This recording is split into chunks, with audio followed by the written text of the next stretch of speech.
Hello, hello, welcome everyone. My name is David and this is the Oz at Infosec stream, and this is Friday, or TGIF, I guess.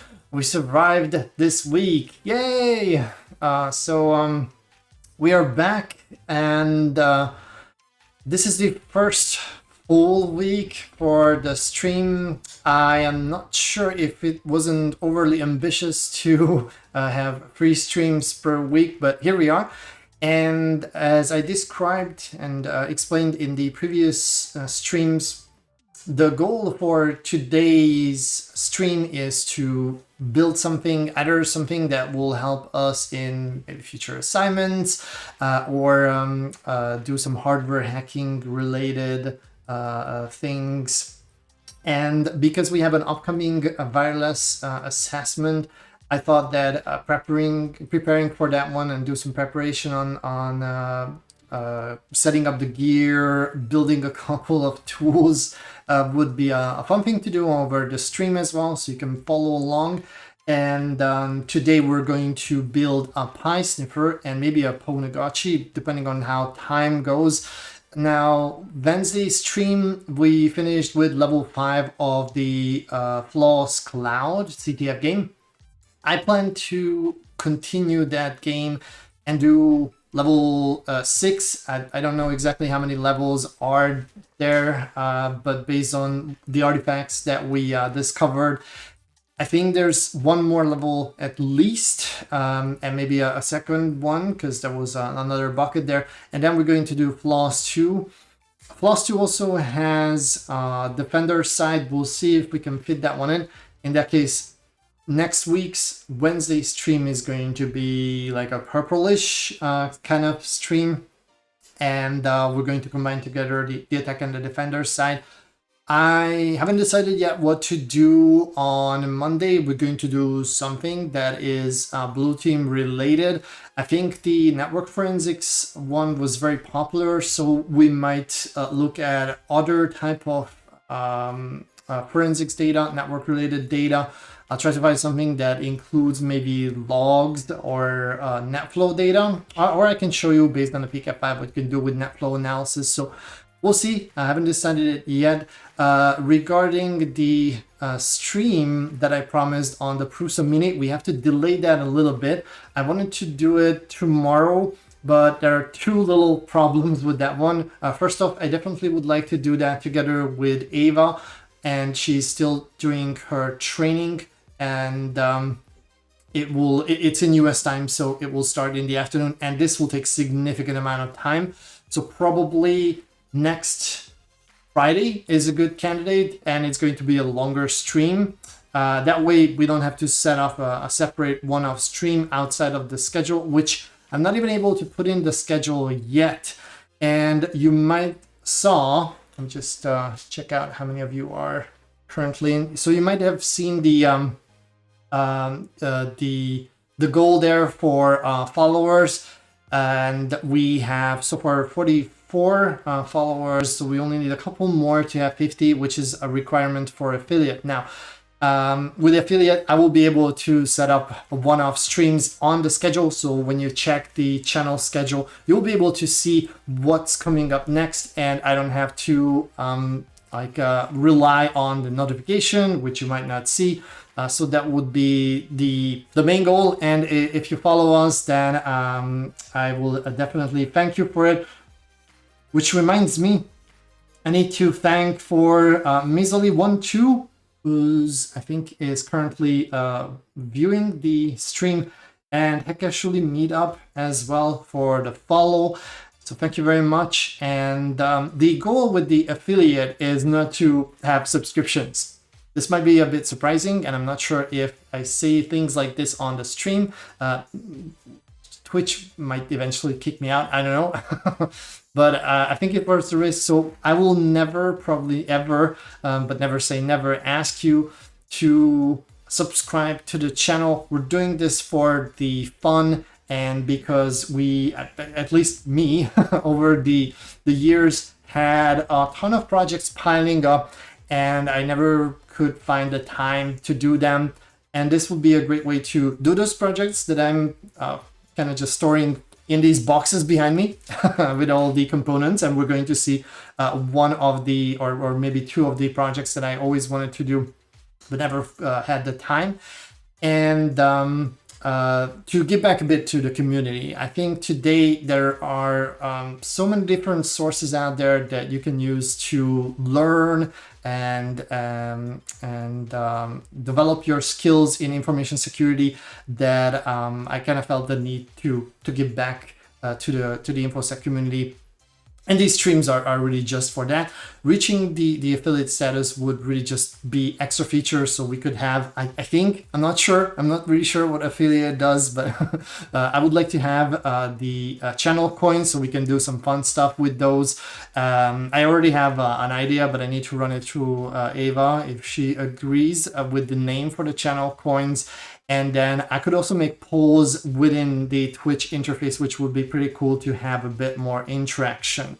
So that's really just the reason why we have the follower goal there. And if you haven't haven't followed the channel yet, please do so, because you will also get a notification when we go on live. We'll try to keep this schedule that we have. So we're going to do Mondays, pretty much blue team.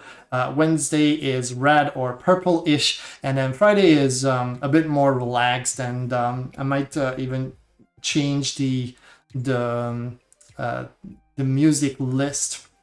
And oh, thank you very much for the follow, Frosty June. How's it going? And I think I haven't seen your name, so also thank you for checking out the channel. And I kind of lost my train of thought there, but yeah, so we try to keep the schedule. And oh yeah, speaking of schedule, I forgot to mention this, but on Sunday we plan to do a Hungarian stream because we're Hungarians by origin, and it's going to be just for total beginners, so everyone can follow. Bring your friends, bring your family, bring your pets. We're going to do some very, very basic try hack me, not even like easy boxes or things like other streamers do, but my plan is just to go for the junior pentester one, and together with Ava, you will see how we stumble across the different challenges. In our test stream, we kind of attempted something similar, and I think it was hilarious. Some of the questions really got us, and we had to read back or do some research on them. So it's going to be a ton of fun, hopefully. But it's going to be a special one. And I'm going to include a tag in front of the stream, so you will know that in case you're not speaking the language, then that's really meant for folks in Hungary. And again, the goal is just to give back a bit to the community. We also have Kulum, if I'm pronouncing your handle correctly. Thank you for the follow. I think we're going to reach 50 in no time at that speed. All right, so that's pretty much on things. And in the Hackathon meetup group, someone also mentioned that it would be cool to have write-ups on Medium and have a Patreon link there. So again, I appreciate the thought, and I feel really humbled by the idea. But we're never going to ask for any support. It's always going to be appreciated. I don't think we can even like disable subscriptions on Twitch, but we will not have a Patreon anytime soon. But again, do appreciate the support. The biggest appreciation is if you either watch the stream or watch back the recordings, which you can find on the channel. Those will stay up, I think, for 2 weeks, and later I plan to edit the streams and drop them on YouTube. So that's pretty much for the announcements kind of thing. Sorry, this went a bit longer than I initially expected it. So let's dive into the news section very quickly. There's not a ton of things, but there are a couple interesting sections on the news that I thought would be interesting to discuss, or at least just draw your attention to these. So let's see. And here we go. This one was a tweet that was mentioned and retweeted by a former student of mine, Nick. Goes by the nickname ICS Nick. I recommend checking out what he's tweeting about, because He's a really smart cookie, and usually the things that he treats are really awesome, and mostly related to forensics and industrial control systems. That's his specialty. So really cool stuff. And he recently changed jobs and now works for a company called TrueSec, and they came out with a report. I haven't read the full report, just as always, but I'm just would like to draw your attention to this one because I think it's pretty interesting and very detailed on the recent attacks against Ukraine. And this is the tweet I included in the news command, which I'm going to just do. And by the way, feel free to explore the different commands that we have. The news one will always have the latest, greatest links that I'm going through. Well, most of them, at least the most important ones. I don't include all the different things that I mentioned in this section, but I think it's interesting to check out. And if you click on the link or visit it through the chat, there is let's do the GDPR. I'm going to allow all the cookies because this is just a browser session that is pretty much throwaway. So they go into great details. This is really a trend intel report. We have the famous stages here, right? Stage 1 EXE. I actually not 100% sure if that's that stage 1 EXE. And you have here all the details. They go into the analysis part, very detailed analysis, so pretty cool stuff. And this is a fairly recent series of incidents, so it is more fresh than some of the other reports that you might read. So I recommend checking this one out. Then one of my favorite journalists, Katalin Kimpanio, tweeted this one. When was this? 2 days ago. And I think this is not brand new. I think this is old news, actually. And I'm pretty sure I've heard about this somewhere else, maybe on one of the EU sites, I'm not sure. But the EU would like to build their own DNS infrastructure after all the issues and shenanigans about DNS. So they plan to do things like DNSSEC, DNS over HTTP, DNS over TLS. I'm not sure why would you use both, but okay. IPv6. And these are very easy technologies, right? No problem with those. Absolutely easy to implement. I'm kidding. So it's a big undertaking, I think, to build up this. And there's some reporting here. No, I don't want to subscribe. I probably should install an ad blocker on this browser. So this is Katalin's article on the matter, but I think, wow, all the cookies, right? All the cookies. So yeah, I think this is the one that I saw. So the EC Europa one, I refuse cookies. I don't know what's gonna happen. Probably nothing, but this is a detailed plan, and I think you will also find the details here if you're interested. I mean, I do welcome the initiative. I'm just not sure how it will play out, but cool stuff.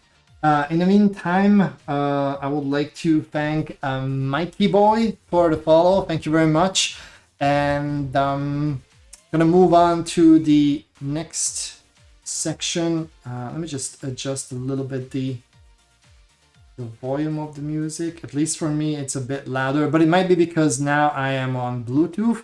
I'm gonna need this because I'm probably going to have to move around a lot, and I need the freedom that Bluetooth provides me. This is just a diary entry from Xavier Mertens, but I think it highlights an important aspect of this age-old protocol. FTP, I think, slowly becoming 51 years old, at least for the first RFC when it was released in 71. And this is a detailed analysis on how the red line, which is I think an info and credential stealer that you can find out on the internet, actually on like underground forums. You can download different versions of it. Not recommending it or telling you to do that. Using that without a permission would be definitely illegal, and using it on an engagement would be probably a bad idea. But Redline is a pretty common info stealer, and it seems to be in this case that Xavier analyzed is something that is delivered through FTP. Now, FTP support for the major browsers was dropped. I think the last one to drop it was either Chrome or Firefox, can't remember. I think it was Chrome dropping it last year, and no browser is supporting that protocol anymore, which is a kind of a good thing. I don't really expect to see much FTP traffic these days. However, it doesn't mean that no one is using FTP. Very often, though, it's used for malicious purposes. So this is just a pro tip. Look for FTP, especially if you don't have FTP servers in your environment, because bad guys are still using it. It's still available, and you can still use it through an FTP client. You can set up your FTP server. It's just not that easy to use as a standard regular user. So I find it highly anomalous when you see FTP occurring in traffic. All right, SolarWinds and their ServView FTP and file transfer server is having, again, a bad time. I think just last month they had some critical issues with this. So I don't know, maybe someone is jumping on the product and tries to squeeze out all the vulnerabilities. This is not that severe though, but still, if you're running this, maybe patch. And speaking of patches, we have this. I think this is from today or yesterday. Yeah, sorry, it's from Tuesday actually. At least the seclist entry. We have privilege escalation. Kernel-based one for the Linux kernel, which is good news if you're running Docker. It's bad news if you're running Docker. You need to patch, and some of the vendors already released patches. Like there's the Red Hat one here. So this is just something that you might want to pay attention to. I wonder if anyone has additional news that I missed, like this one. I totally missed it, because as you can see, it's from Tuesday, so I should have covered this in the previous stream. I haven't seen it. So anything interesting that you bumped into, drop it in the chat and we can discuss that one too, if there's something. If you drop the link, I can open up the article here and we can look at it together. See that today we also have lurkers here, so that's the reason why I want to have polls. Maybe that will help a little bit, but we'll see. So if no one is dropping anything additional, I just want to wait until you are able to type it in. And one thing I kind of miss in Twitch is the visibility on people typing or not typing. That would be really cool to see if someone is typing in, maybe just for the streamer, I don't know, feature request maybe. All right, I don't see anything else, so we're going to switch to the main section of the stream, and we're going to start off with building the PySniffer. Now, if you follow our company Twitter handle on Twitter, then you probably saw the picture that I took on the components. So I laid down everything here under the camera, and we're going to take a closer look at this project. I had pretty high hopes for this last year. I still have high hopes for this project, but I'm not sure how it will play out. And the reason for that is if you look at the GitHub repo here, you see that the release, the first and I think only release here, on it there's another one, but version 1 release was almost 2 years ago, and last commit was also 2 years ago.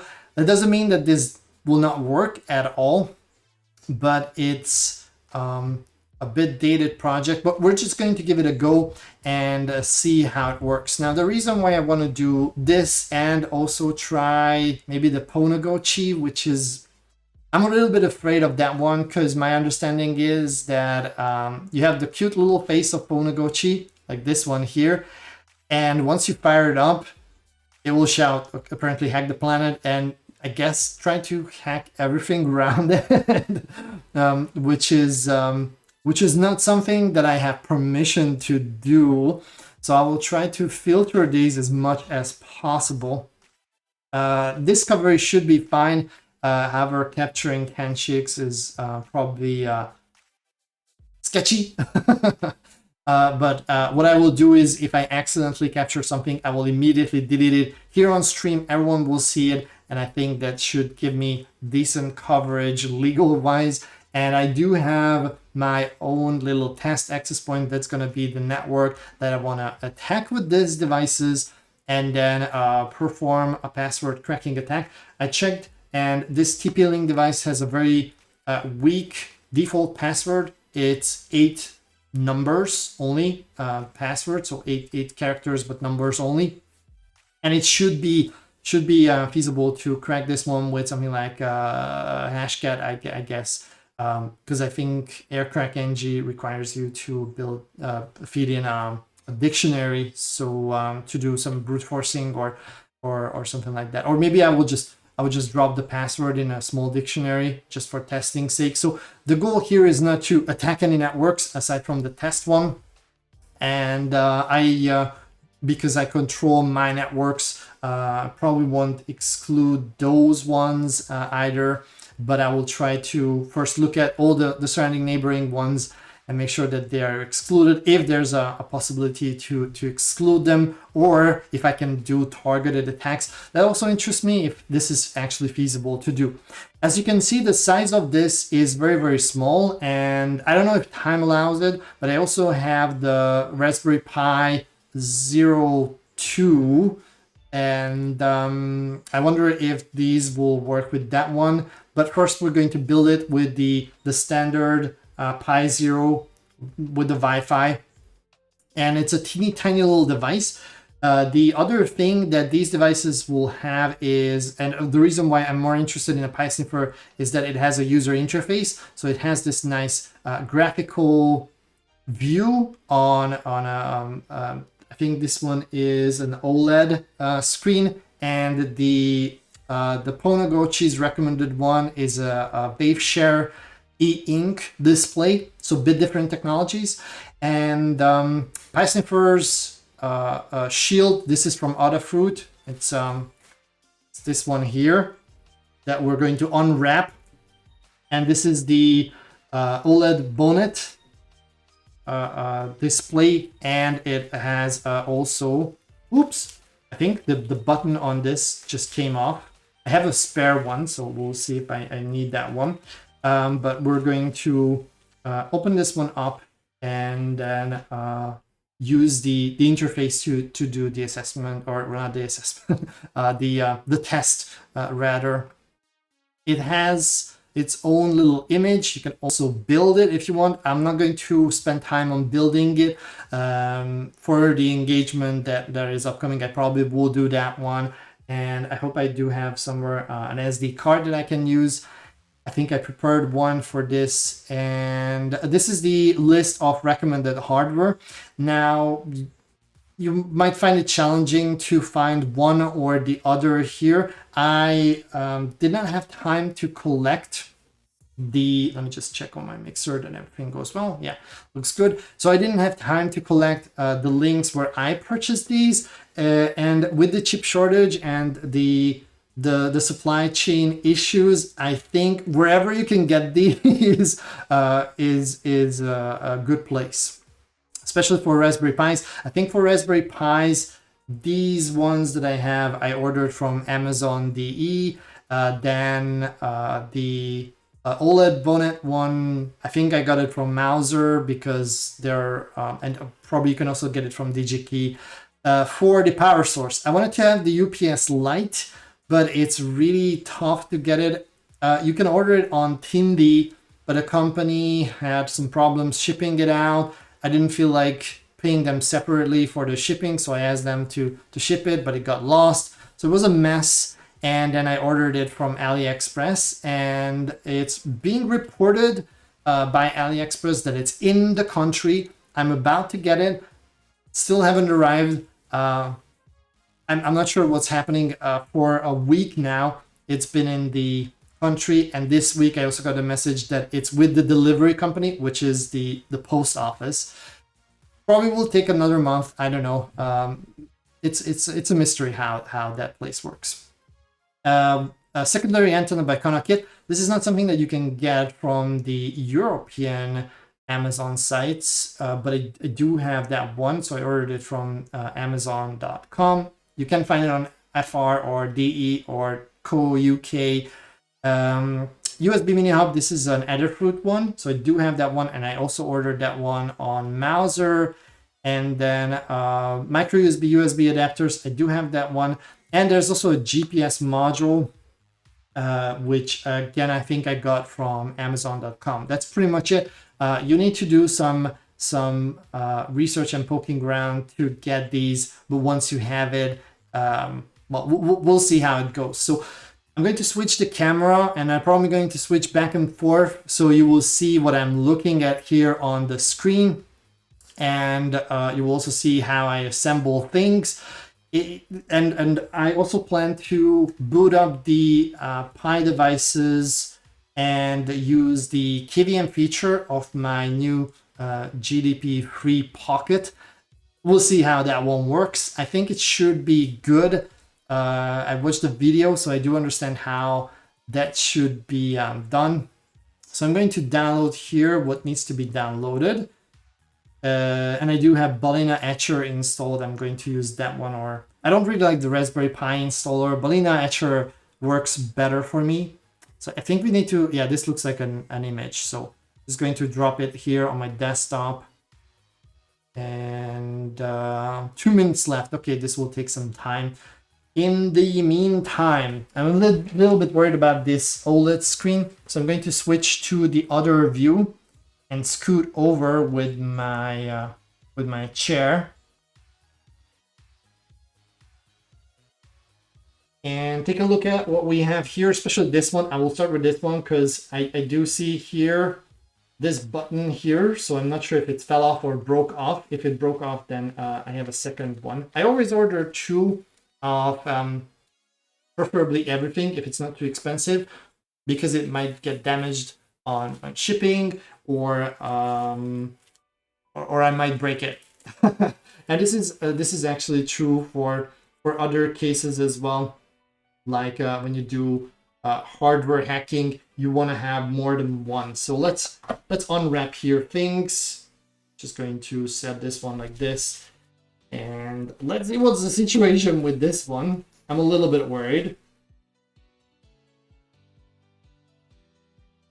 And I wonder how many folks will tune into this for some ASMR sweetness as I unwrap this.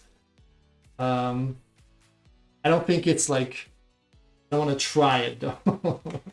But it would be like, I don't know. Let's not do that one, shall we? Okay, so I think it's just the rubber part with this little rubber thingy. And otherwise it looks good. So I think it just goes on top of it like this. And it's a little bit ugly. I think there should be some arrows on this one. See, it's probably a little bit blurry. I'm going to increase the brightness just a little bit of my key light. Probably like this. Yeah, I think this one looks better. So there's supposed to be some little arrows on this one. I think it serves the purpose, but it's a little bit either damaged, or probably just damaged, or it's just ridiculously dirty, I guess. Probably was staying in a warehouse or something like that. So I'm going to place this one, or well, you can probably use it without it. And this is a button that you can push, I think. It feels like there's a micro switch under it, but normally this should allow you to navigate and all directions of the menu. There it goes. I think it looks good, I would say. So feels good at least. Trust me, it feels good. It feels good. So no, oh, I haven't mentioned the power source. So the power source that we're going to use is going to be the Pi Sugar, because that's the stuff that I could get. And I think it should be fine. It's a pretty common battery, and it's easier to get compared to the UPS Lite one. So I'm going to unpack this one a bit later. And I have here the Raspberry Pi Zero. And I think I also dropped in here an SD card, if I remember correctly. So this is not the unboxing kind of stuff.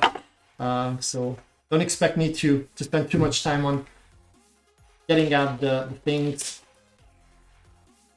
So it's standard Raspberry Pi Zero, nothing special about it. There's an SD card that I'm going to use, and that's pretty much it. And it's going to lower the volume a little bit still. And I think the first order of business is to flash this little SD card. I think my zip file just downloaded, so I'm going to get this one out. And I was hesitant what to do with my nails, but as you can see, I cut them off, and I'm not sure this is really beneficial when you do any sort of like projects with your hand, because I won't be able to get things out and off and that kind of thing. So if I'm being clumsy, that's the reason. But I wasn't sure. Am I supposed to do this, or you know, a dirty nail looks really awful, and I wanted to avoid that. So this was my decision at the end. For other streams, I might have to leave them with their original size. So okay, this one looks a little bit weird. Comes up with a removable disc. I'm going to switch back to the desktop view. So I'm probably going to start off with, I think maybe I don't need to format this one. Just double checking if this is really the... Yeah, it looks like a SD card. So I'm just going to rename this maybe, because Bully Nature will format it. So just going to name it SDCH.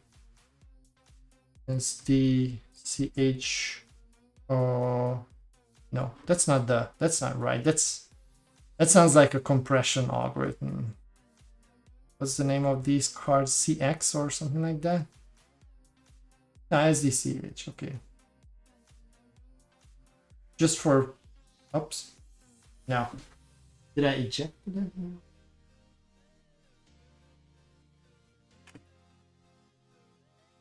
Try it again.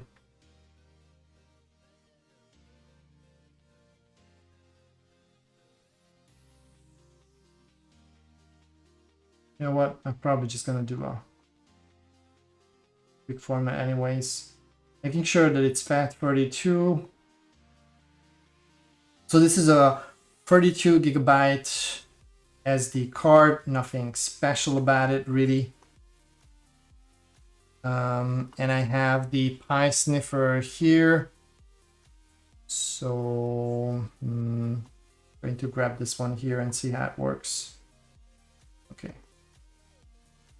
I'm just going to drop it on the desktop, and I'm just decompressing it. We're going to write this one on the disk using Bully Nature, which I'm going to fire up right now. And I think it's like using your favorite editor.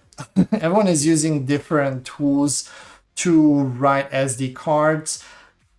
Bully Nature worked like 90+% of the time for me. Others report that it's not that reliable, and they prefer to use something like Rufus or the Raspberry Pi installer. I'm not sure which one is better. I think they're kind of the same. All right, so we have this one. I'm going to close this. I'm going to select the file, which is right over here. And I have the SD card here, so we're just going to flash it. Oh, then UAC kicks in. Just allow it. And this will keep on doing the flashing part. So let's get back to the hardware parts. Alrighty. So we have the screen here. We have the Raspberry Pi here. Awesome. I'm going to get the aesthetic tag also out of here. I'll take these out, but I'm not going to use them initially, I think, because I just want to make sure that things work. So I'm probably going to attach the screen on top of the Raspberry Pi and then see if it works. And if it does, then we can attach all the other optional devices. So this is the Pwnagotchi Wi-Fi adapter, and normally this should work out of the box, I think. And hopefully the same goes for the GPS adapter, which is GPS and GLONASS, which is is it the Russian one? I think it's the Russian one. Hello, Dead Onion. How's it going? We are building a Pi sniffer today. And this is the other cool thing about this project is that it normally doesn't require any soldering, which if you're like me and you're not a big fan of soldering stuff, then it must be a relief. It's not that I don't like soldering or anything. It's just simply the fact that I solder quite a lot, and if I have to solder one more pin in, I will scream. I'm honestly, like, I just can't. I'm actually considering hiring someone from like a technical school to do these mundane solderings for me, because I don't enjoy it. You're doing great. Well, on my side, I'm having fun here. As you can see, we're putting together all these things, and hopefully we'll make it work. So also it's Friday. Normally that should be already a cool down session for everyone. At least here in Europe, it's already, what's the time here? Almost 7. And in the US, I think they're still going to have to deal with the afternoon. But we're getting there. We're getting there. And in the Pacific region, it should be already after midnight, I think, in certain regions. All right. In the meantime, the flashing completed. So let me just switch here. Hopefully you don't have to switch too much back and forth, because this will get really old really fast. And so flash is complete. I'm going to just eject the SD card. And you can see a way to do a software eject here. So let's do it like this. And I don't know how many of you noticed, but I set up the LEDs to green. I have no idea what is the right color for hardware hacking, but not really hardware hacking, but like building stuff. Monday is easy. I changed the LEDs to blue. Wednesday, we change it to red. What am I supposed to do for Fridays? So give me suggestions. What do you think that would go best? Purple, I kind of would like to reserve it, so don't say purple. And it cannot do that many different colors. I was a little bit disappointed with this one. This is the Elgato one, and I thought it could do a bit more than just these couple colors. You can mix out colors, but I don't know. I'm not sure if this is the way to go or not. So anyways, for those of you who are first time listening in, check out the commands as well. We went through some of the news sections, and I'm going to switch now again back to the overhead. And whenever we're going to do eventually probably soldering, not in this stream, according to my plans, but then I will have a proper like little blue solder mat here or something like that. But for the time being, we don't need that. So this is just like a simple mat that is for I think for a dock cam. So this is good, and I think it should work everything out of the box. I have no idea if this will work. So I'm just going to snap these ones together, and then we're going to power it up and see how it goes. I do have here the mini USB hub. So I think eventually we're going to plug the other devices into this, because the Raspberry Pi Zero only has which one is the power one? So this is power in, and then this is the USB one. So we need to extend it if we want to plug in all this stuff. But right now, I think we just need the power. I'm not even going to use the Pi Sugar now. Not sure if we're going to need these ones, so I'm going to put these aside. And I have some extra cables here. And later, if everything goes well, I'm going to use this.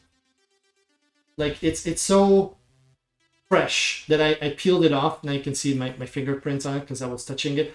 But this is something that someone gave me because they no longer need it, and I had to peel off the foil from it, which is a very satisfying thing to do.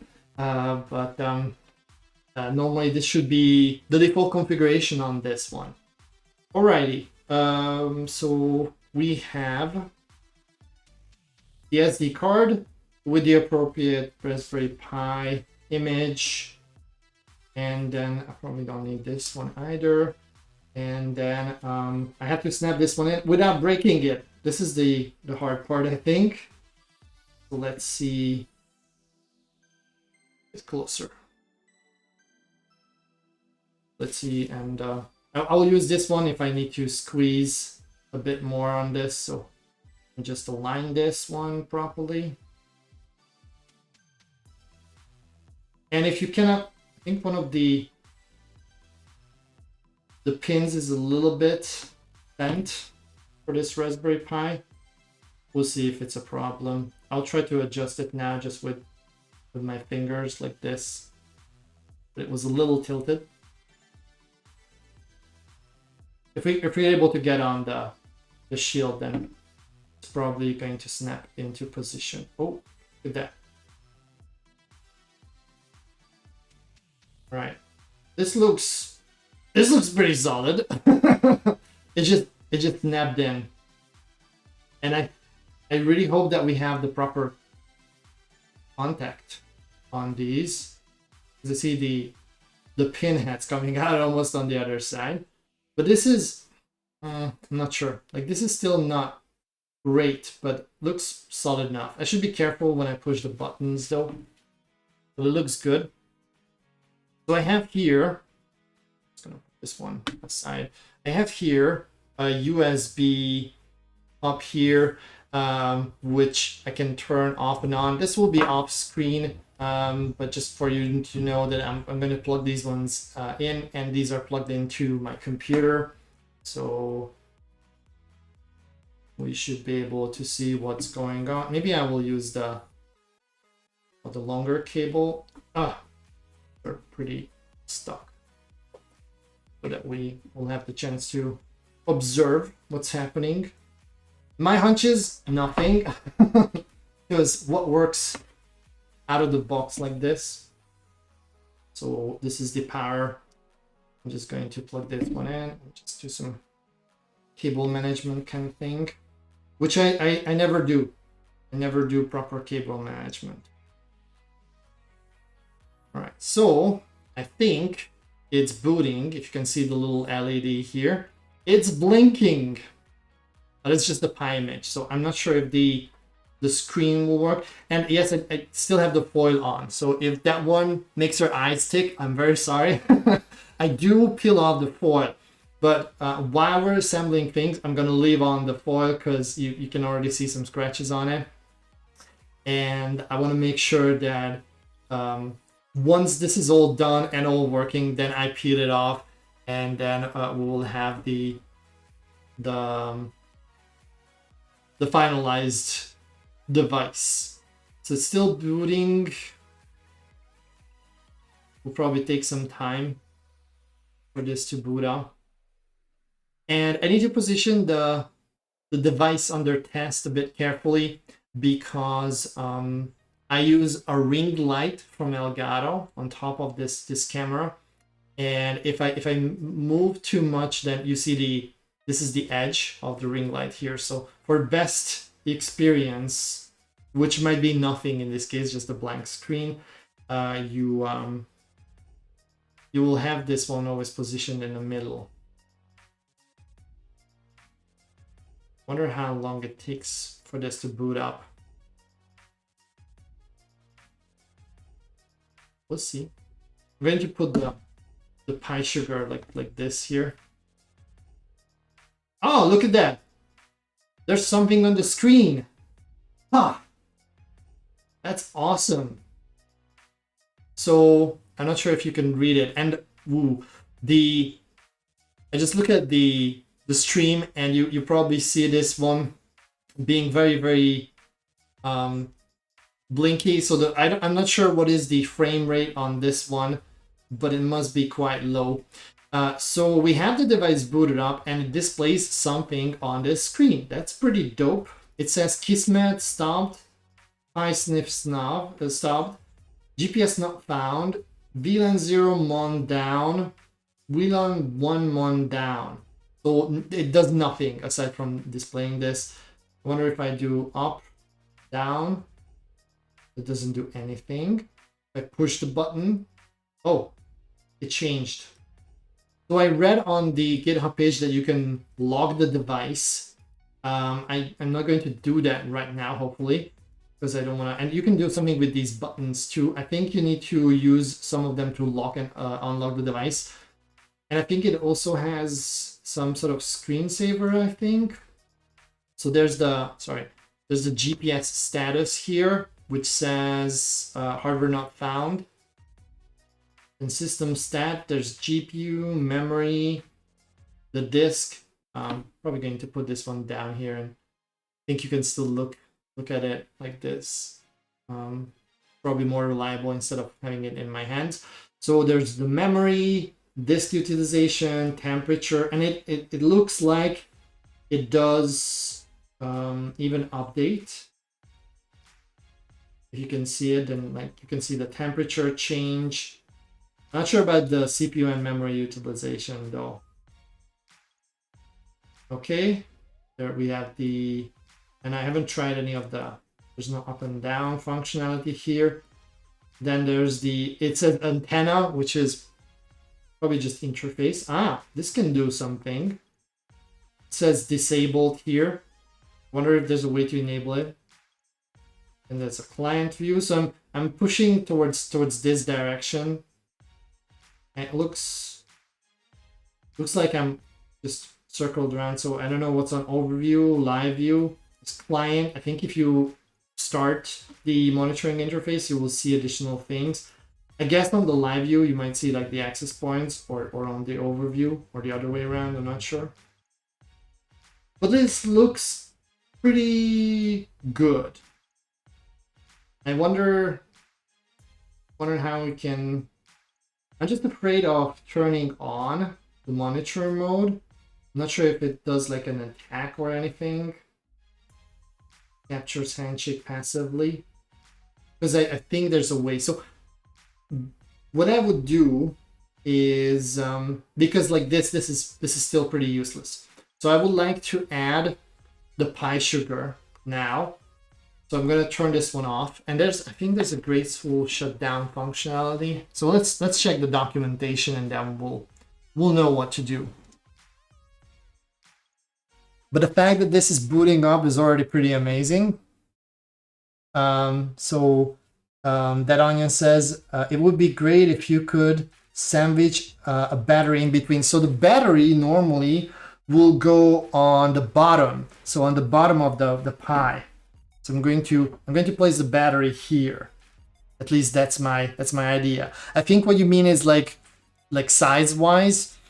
And I do agree, for smaller batteries that would be pretty cool. if you look at the eye sugar, it's a pretty chunky boy. So that one needs to go on the bottom. But yeah, that was one of the reasons why I wanted to have the UPS Lite, but it's in a Schrodinger state. It's in a quantum state. It's either lost or still on its way. But the only way to figure that one out is actually find it. And I on package tracing, I'm not sure where it is. So we'll see. I'm not sure. So let's see the documentation, what we can do with this device, because we have the blinky LED screen, which is good. So hardware, the software. We downloaded this one. Controls is unique with size, but also offers controls. User can start and stop sniffing, change channels, deauth clients, and more.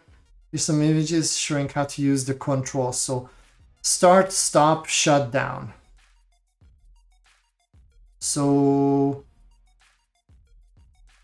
and they don't have the rubber thingy on it. Okay, so to start sniffing, we need to push this button here. And then to stop it, it's the button 5. And now navigation, we already got it. Okay, so this is how we start sniffing. Cool. Channel hopping. This is a specific channel. Rotate the antenna screen. And hit. This will cycle you through the available channels plus hopping. Okay, so we can tune on a specific channel. That's pretty good. I wish I checked beforehand what channel the TP-Link will be on, which I didn't. So, okay. The authentication. I do have my phone, so I'm going to use this one as a client, hopefully, to connect to the access point. And we can try the deauth attack as well. So deauth is with... I'm going to leave this one here for me so I can go back. Here's the screen lock. So button 6 locks it and then 5 unlocks it. Oh, almost. To unlock, you need to hit 5 and push up the joystick at the same time. I guess it's to make it harder to like accidentally unlock this. And I think I squeezed it just right because it's all the way in. Like on the picture, and that's it. This is all it can do. And how? Okay, so device host name is Spy Sniffer. Okay. So we could SSH in, which I haven't set up, but I do want to do it differently. Because I do have the pocket free and I want to try out how that one works with the pocket free. So let's switch back and I will snap on the Pi Sugar. Then we'll see if it goes on the battery. And then, I don't know, we'll try to do some sniffing, I guess. That's going to be the next step. And that's why today I'm wearing the headset with the Bluetooth option, because I need to like squeeze, not squeeze, but like I need to scoot over and back. So this is the Pi Sugar, and it comes in this nice little box, which I really like. Let's go a bit further out here. So it has these cards. You can contact us for any questions. There's a cute little cat playing here on the picture, and then this looks like IKEA assembly. This is incredibly funny. I wonder what that means. I wonder if my friend is here, who would be able to translate this. I don't see his nick here, unfortunately. His handle. So we can Google this one later. Probably it means something like a box or something like that, because this is for 3D printing. And that's the reason why I really wanted to assemble the Prusa Mini this week, but we'll do it next week. And then this is potentially one of the things that we can try to print. which is probably going to be, I'm just going to leave the stream on and we'll see how it prints or something like that. I don't know. I need to figure that one out.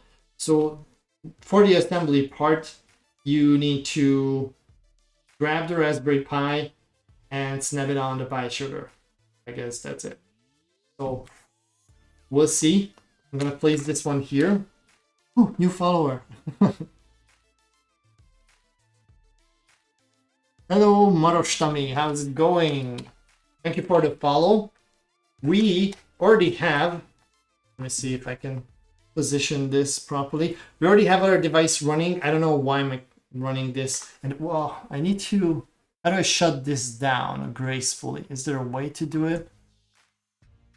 Shut down. Oh, that was something about shut down at the beginning. I just didn't read it.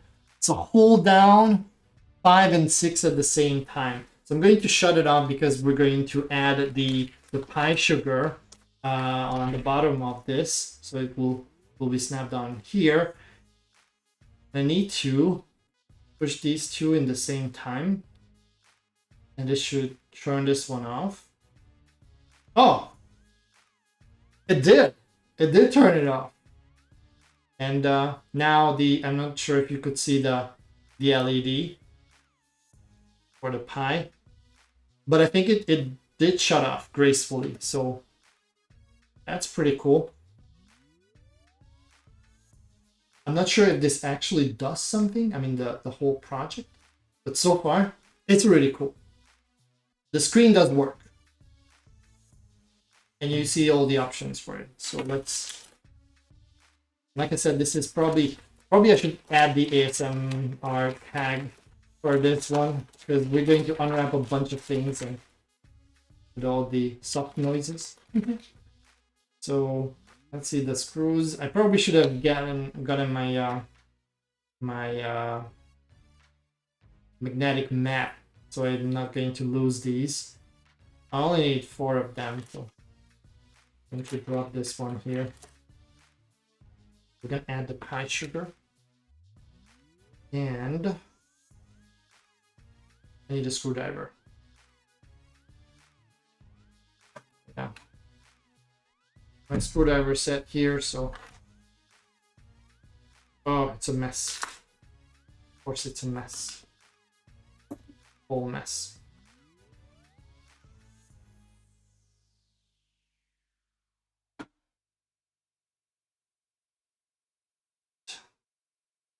Wonder if this is the good size. Yeah, should be good. Right, I do have some iFixit kits, but I bought this one in a like DIY kind of store, and I'm still using this one because it just feels easier to grab this one. Now, how do I put this one on? But first off, I need to get out this Captain tape thing. It looks like Captain, right? I think it's Captain tape. Captain tape is pretty amazing. We can use it for everything. I saw, and that streamer, I do recommend the Bold Engineer. Check out his stream. I saw him using Captain tape as a stencil to do surface mounted soldering. So I think I'm gonna get these ones off, and then what? I think it goes like this, but then the screws should go like this. So I need to get out the screen. I think I need to get out the screen first. Oh, the pain, the horror. Again, I'm so afraid that I'm going to break this one. Careful. If you hear a loud crack, it's not gonna be the end of the stream, but I soon. Why did I push it all the way in? I'm so stupid. We're getting good. We're getting this one off eventually. It's coming. I'm just afraid I don't want to break the board or the shield. So.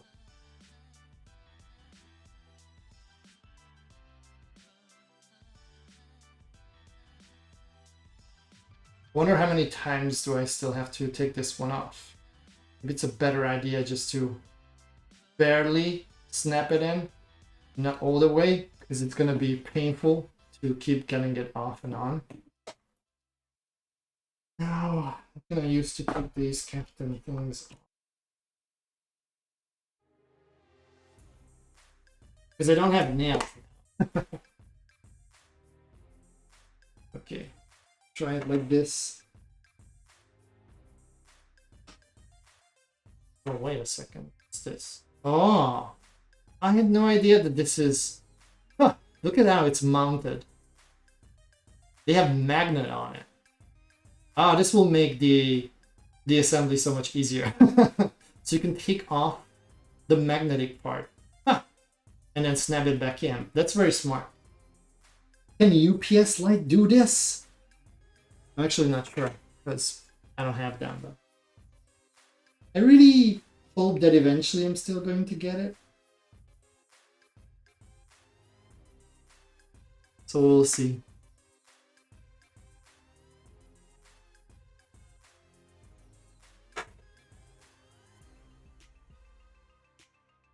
Oh, come on. Oh, almost.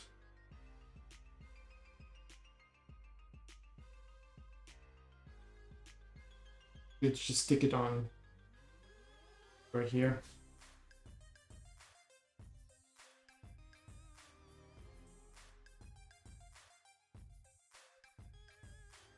Kind of difficult because I don't have a lot of space because of the overhead camera. And this is the first time I'm doing this, so usually things that I show under the overhead camera are not this long when I'm assembling a full device.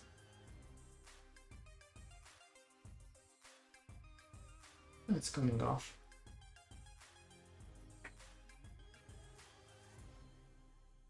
One more. I know the excitement, right? Paid all this money to see someone getting off Captain tape from holes for a screw.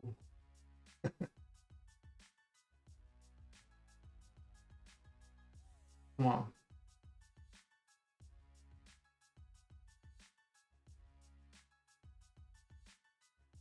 Yeah, this is so hard without nails. I'm probably these short nails. I mean, probably not gonna do this the next time.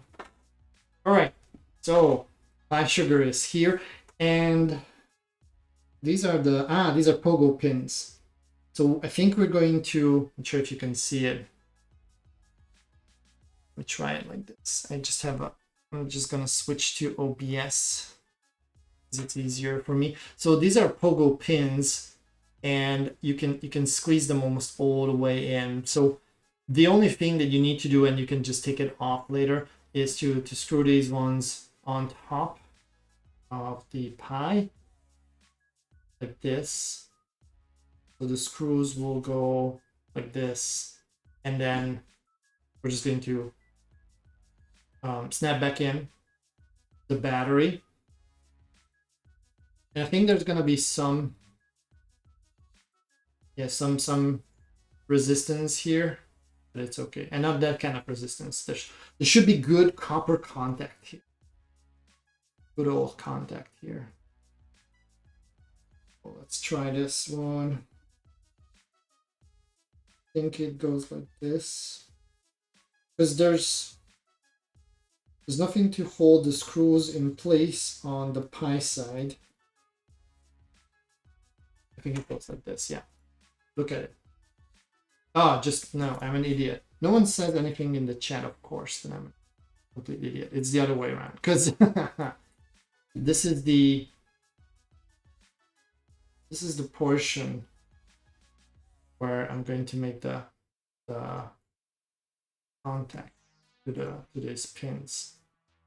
It went way too easily anyways. Like, I felt no pressure from the pogo pins. Wow, we'll see.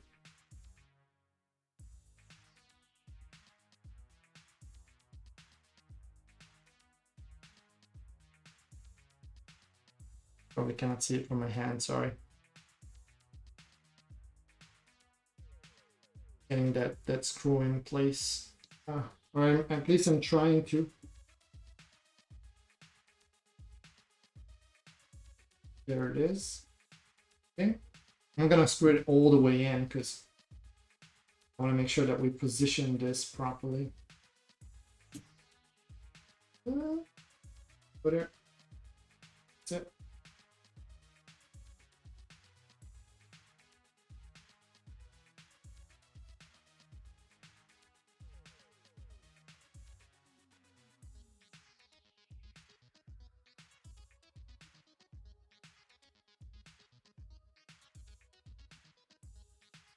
Okay. 2 in, 2 more to go. And if we align it properly, then I think this should make enough contact.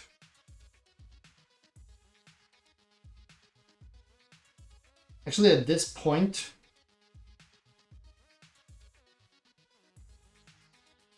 I'm just thinking if we should try to connect it with the KVM switch to the pocket tree yet. Maybe later.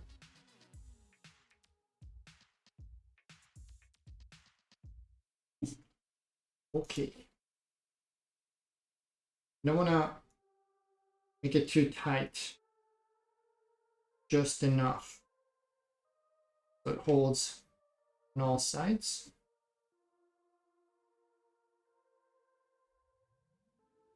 Alrighty. So this goes like here. And normally the pins should be in the right place. I wonder if, because I'm just thinking about maybe I'm not going to like net in this right away, but probably it's a good idea to check on these because I don't know how they communicate. The pine sugar should be a bit smarter than just a piece of battery. You can see that there's plenty of other circuitry there that is not just simply for the charging.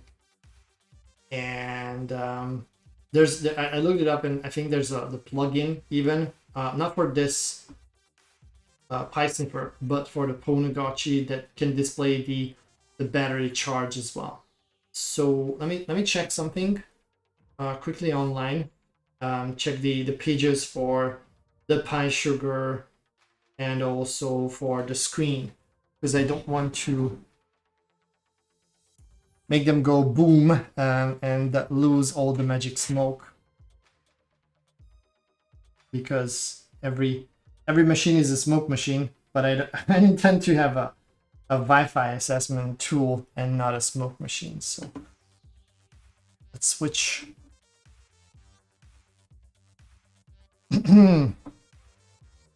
So there's the screen here. And I wonder,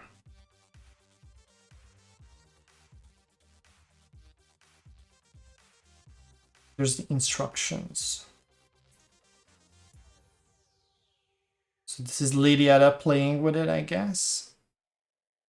Oh, what was that? It was a cat. Can I has hold it? Okay.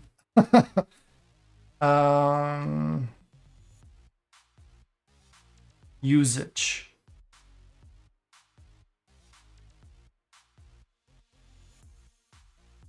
So this one is using I2C, which is okay. And then what about the high sugar? Okay. High sugar installation.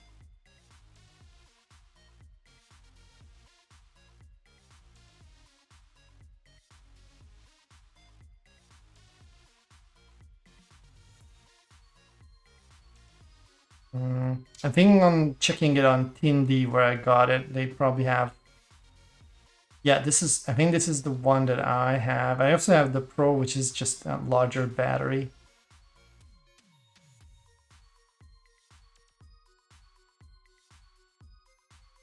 See, so it even has this PySugar Power Manager. I'm not sure we're going to do that one. Specs and docs. It's just the source code here.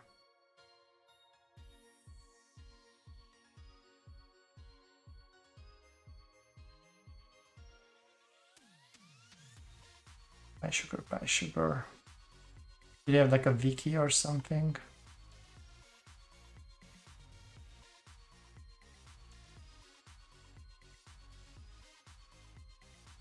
So there's the software integration, charging.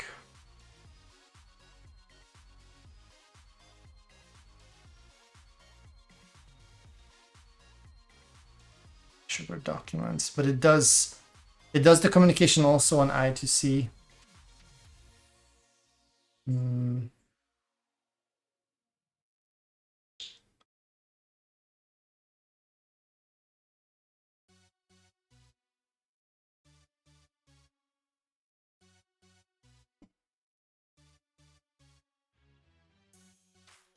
I just wonder if these two are actually compatible to each other.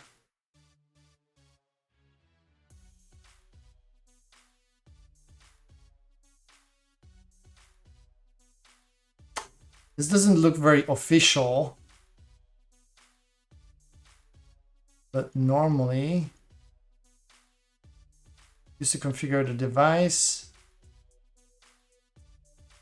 and then it's using hex 32 for something. Interaction with other devices.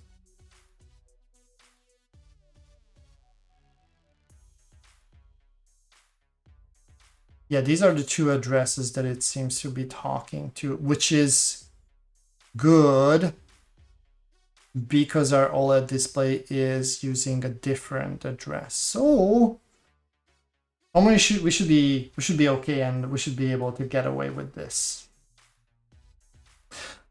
But I do have spare parts, but I think there shouldn't be any compatibility problem. It's using a different address, communicating through I2C, both of them. Let's give it a try, I would say. Let's check it out.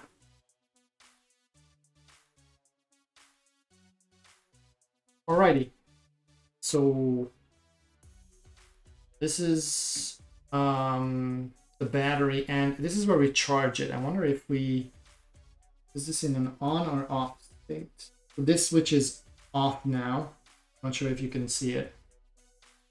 So this is off, and this one is the on state for this switch. So normally this should be turned off. I wonder if I connect it. Let's try this one. If it starts charging.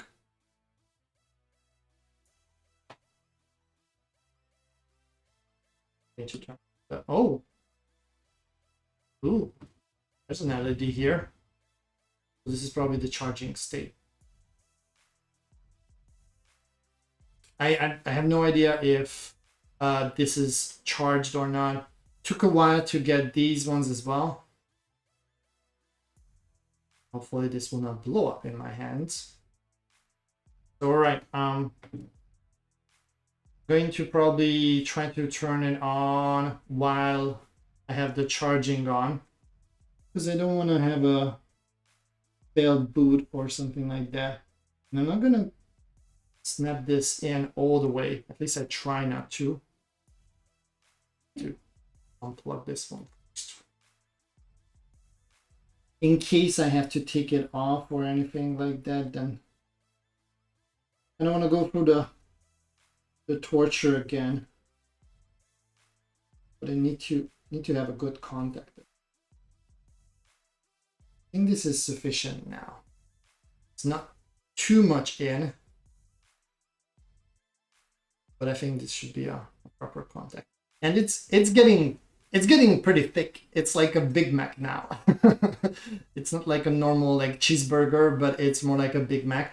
Well, it's mostly because of the battery. So if you look at it, and if I squeeze this shield all the way in, it will be a bit more thinner. But yeah, with the battery, it gets kind of thick. But this is I think it's 1,200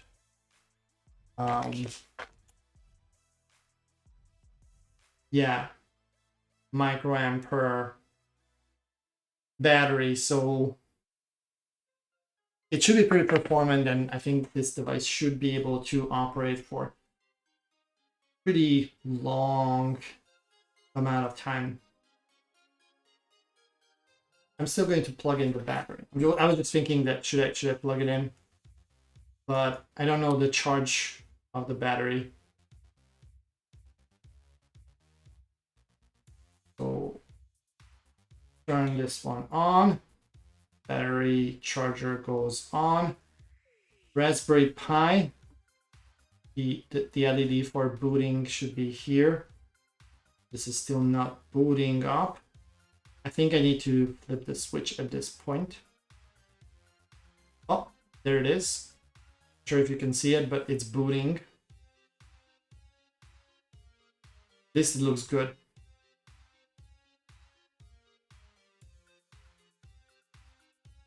I wish I chose the longer cable for this one. And there's also this status LED on the Pi Sugar after turning it on. You have two LEDs for charging. One that it's providing the power to the Raspberry, and then see the Raspberry booting up. So I think this is going well.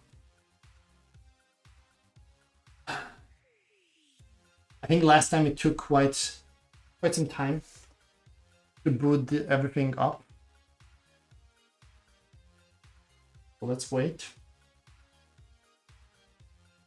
And in the meantime, now that we're at it, well, we can still attach these, but normally I think this should be hot plug. Okay, before doing the access point, let me just plug these ones in, and we'll see how it goes. If it's not hot plug, we can also just shut it down, reboot it maybe, but I think it should work like this. But I want to wait until this boots up before I plug this one in. With again, this is a GPS receiver, and this is another Wi-Fi adapter, which I guess you can use to wirelessly communicate to the device and connect to it.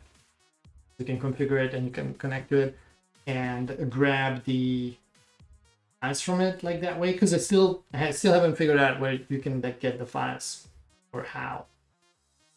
But we'll see. This is not mentioned on the site, I think, on the GitHub site. So I guess you can SSH in or beats me. I have no clue.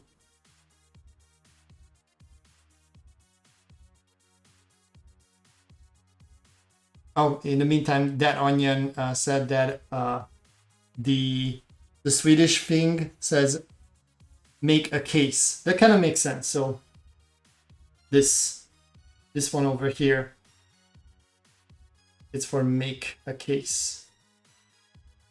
But I'm not sure if they have, or maybe they checked and it's not copyrighted to have these little IKEA figures. Now what's going on?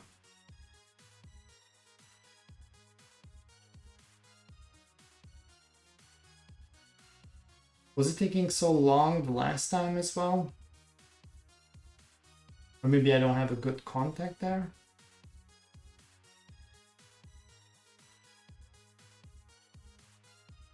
Just gonna wait a little bit more.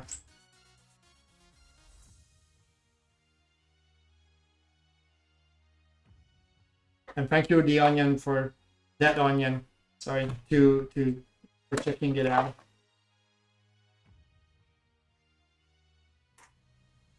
I think it's super funny that they have those IKEA things. Now, what's going on here?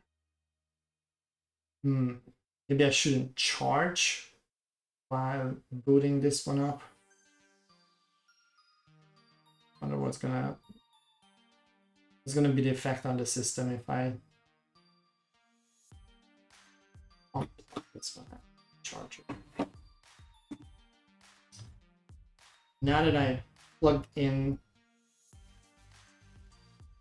to the Pi Sugar battery, the display doesn't seem to work that well, or maybe it's not snapped all the way in. I'm going to turn it off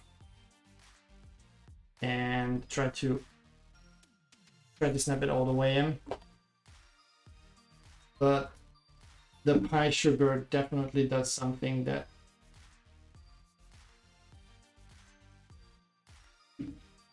prevents the screen from displaying. So let's try to boot it from the or I wonder if now I don't want to plug in the Raspberry Pi. Let's try it again. Let's try it one more time. So dum. Where is it?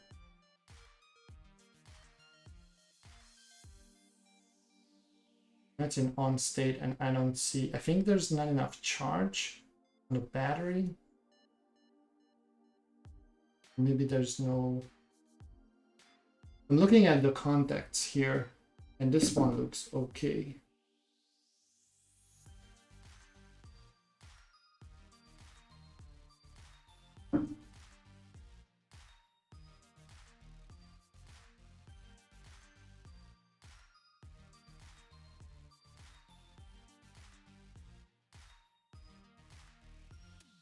Okay, turned it on again.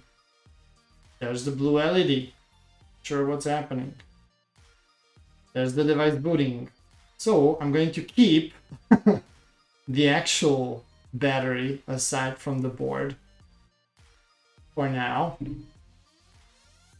And we'll see if it boots up like this. Probably should measure the time. In the meantime, if you have any questions or you want to see something, let me know. You can check out additional things related to this project. There's not much to go on though. We pretty much just have the GitHub page. Just leaning here. Now, this worked. So, not sure what's causing the issue or what happened before. This seems to work now wonderfully. Computers. All right, we have the little Pi here. I'm just gonna check. So this one also changes, and apparently, okay, the CPU utilization also changes. What are we doing time-wise? We're kind of halfway through the stream. I'm getting a little bit worried how much time we'll have to do everything that I planned for today, because I do want to do the Pwnagotchi one. And I even had the idea to check out a virus intrusion detection system like Enzyme, but it's probably, if that doesn't work out, we could do that maybe Monday. So, which is kind of like overlapping, but anyways, it makes sense. So this is the power one. I'm going to snap in the USB hub, and the USB hub, I actually had it on already turned on, but it has this little on-off switch, and the GPS receiver's LED is on now, which is pretty good. It's like I need to position it under the camera, so it's over here. It's probably okay. Try to get to the Ah, ah, look at that. The status page now says GPS available. This thing is kind of plug and play at this point. Well, we haven't tried to snip anything, so I'm not sure if it works, but it does see the GPS though. Where is it? There's a GPS screen. GPS status. Hardware available, hardware recognized, that's very good. So this is the hardware that was mentioned on the GitHub page, which means it should be compatible, I guess. But I didn't expect everything going so smoothly. Yeah, kinda. We had one boot that didn't kind of work out, but all right. What else? What else? And it says no sync, but I'm indoors, so I don't expect it to. So we're at the state where we should try to like capture something, right? I'm going to just pack away these, throw them aside for now, for the time being. And this one too, and this one too. So what was the, let me just check this one. So to start sniffing, we need to hit the button 6, which is this one over here. And then to stop it, it's button 5. Okay. So I'm going to plug in now the TP link. It has a pretty weak password. We just see I'm going to cover up some of the, like, I don't want to give you the serial number and things like that. So I'm just going to like do something like this. So it has a pretty weak password. Well, you will see the MAC address in this, and it's admin for the interface, of course, the default one. So this one, it should be feasible to crack it. If not, then we'll just add that password to like a simple dictionary and plugged it in. And I already have tried this one if it works. So I do have my phone configured. Just do here a little bit of adjustment. Oh, and it even connected to it for some reason automatically. I'm going to turn off auto join here because that's annoying. And right, so I don't see any way of filtering here. So what I'm going to do is I will make sure that we're not, it's going to be kind of challenging not to capture anything. But if we do, I'm just going to delete it immediately. So don't tell anyone, but potentially we're not doing anything harmful. This covering networks is not really the issue. But I'm not sure if I can make a capture that only has my handshake. Anyways, we're not going to attack anyone else's handshake. So I think we should be pretty okay, legally speaking. But we're doing virus stuff here, and it's always difficult. And I'm in a very dense area, so it's very hard to isolate networks. But if we only target this one, even though we might collect additional one, I'll delete it afterwards. So let's turn this one on, and then I'll connect to the network, and then we will try to shut it off as fast as possible. So it says start it with a button 6. Push button 6. Ooh, it's running. It says Kismet is running, PySnif is running, and these are up and running now. So this is the overview. What is we have access points here, a couple packets, encrypted ones, data packets. That's not great. We're gonna drop those ones away because I do not run an open network and I don't know who has. The WEP one rather, I do know that one. And there's the open one here. And then most of them are WPAs. Okay, let's make a quick connection to this one. to my TP-Link one. I'm going to have my phone as close as possible. So I made a connection to the Wi-Fi access point, and this should capture, and I think the earpole is probably the handshakes here. I haven't seen anything happening here. So I'll try to do it again.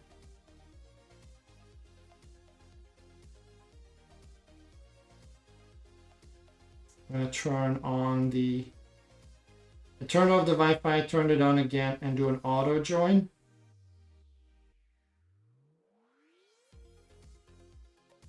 And I see it captures a lot of things. Didn't seem to capture the handshake part. Or at least I think the earpole one is probably the handshake.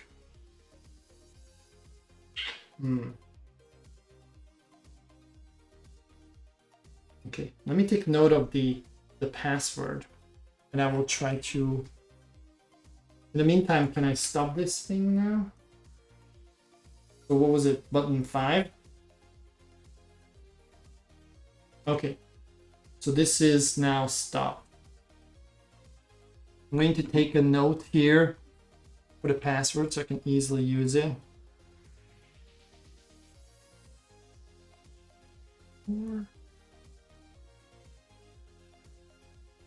Right. And I'm going to say forget network.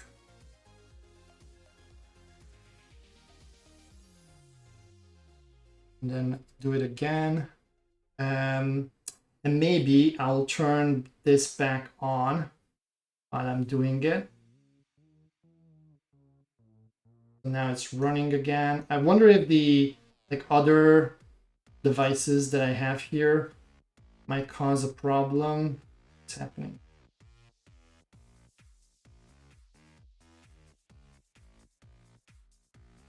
And interfering, because now I think there's like 2 interfaces there. So it's kind of flaky. Yeah, maybe adding these was a little bit too soon.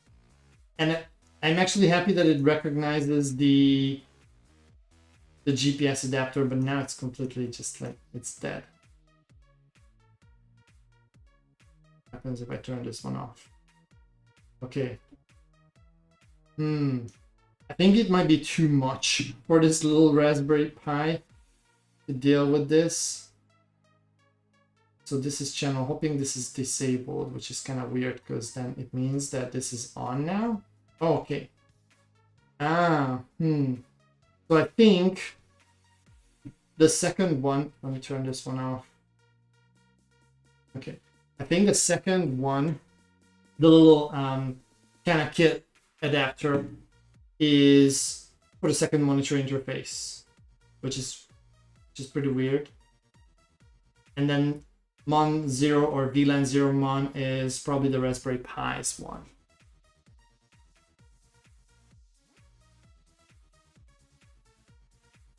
Checking the chat. Alrighty. Then I will keep it turned off because now I'm really just interested in capturing some handshakes here. Preferably my own. Right. So, password.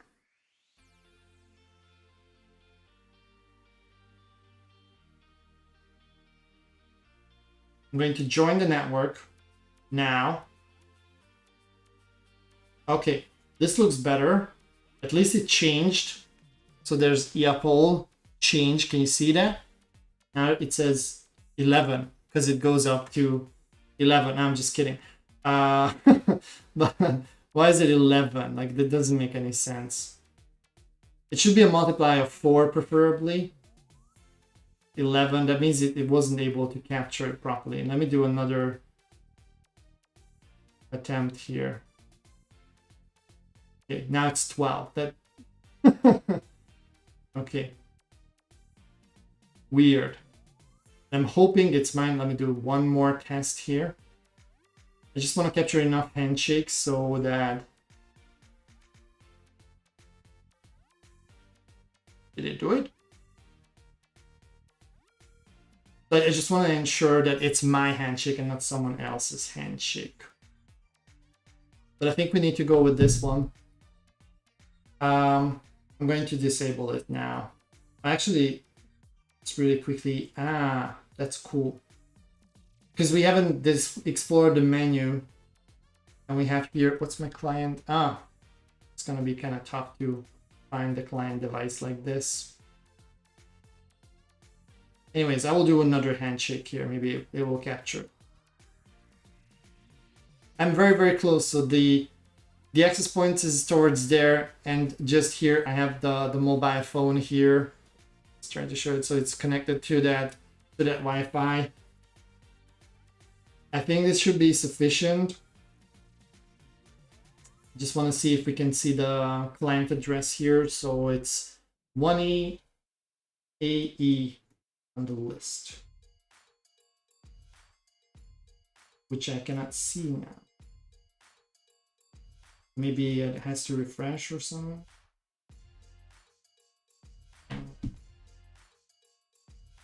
Odd. That's odd.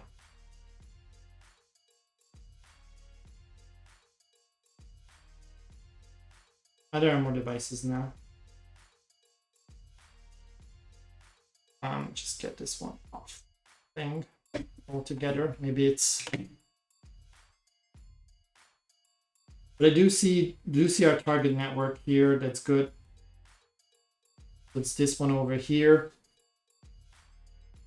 And most of the networks that you see are mine, so works pretty well. Just don't see my my phone's MAC address for some reason.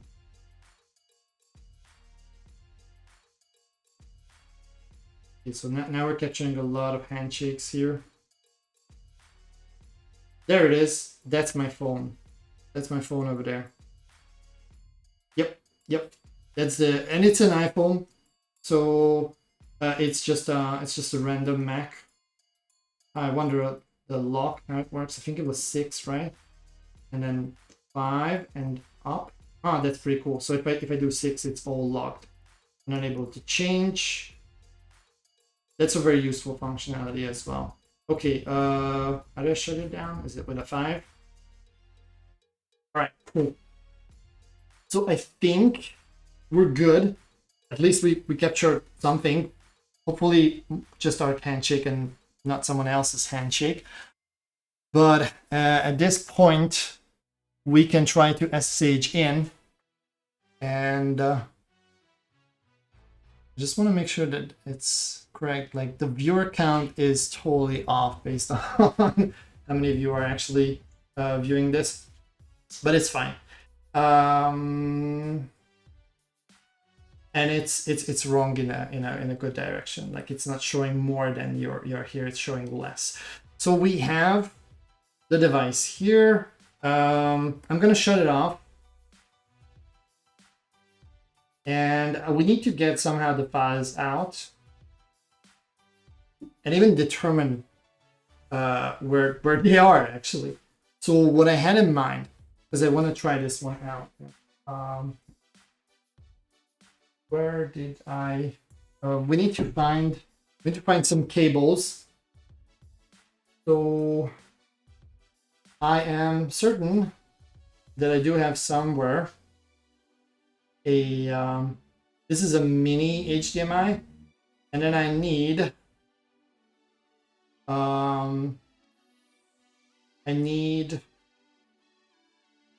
something that is, let me just get some cables.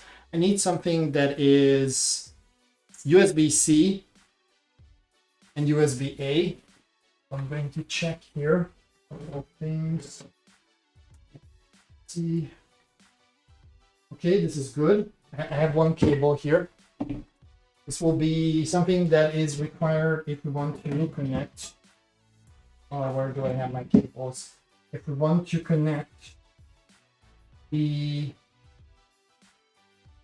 Pocket 3 I just need to find an HDMI or an HDMI cable, and then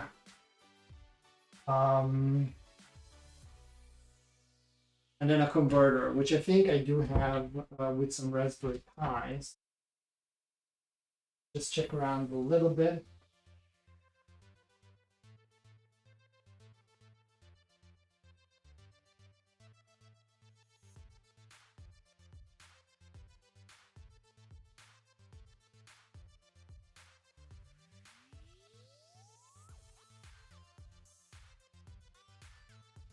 We're definitely going to use the Pocket 3. That's for sure. Just need to find the proper HDMI cables. It's not that easy. I have such a mess here. But there should be somewhere. So hang in there. Here, not here. Ah, cool. A couple cables here. We do have an HDMI with all our stills. That's good, but I keep all the cables here. Ha! Success. Just need to untangle this. Look at this. The perfect cable. We don't even need anything to convert it because this is HDMI, mini HDMI. So that's good. Because the KVM for the Pocket 3 is HDMI. And then we have, which is kind of weird in my opinion, but I think it should be compatible with most of the things. You can always have like a VGA adapter, but the other way around doesn't work that well. I'm going to use this, which is my spotlights. It's kind of short, so I probably should try to find a better one. But I'm hoping to use maybe this one like this. Not sure if this will work. I'll unplug the two USBs. So I will be able to have it like this. Oops.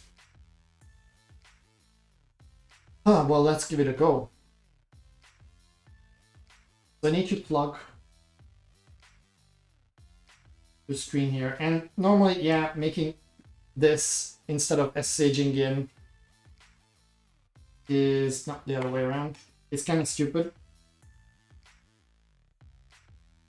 But I want to try out the KVM. In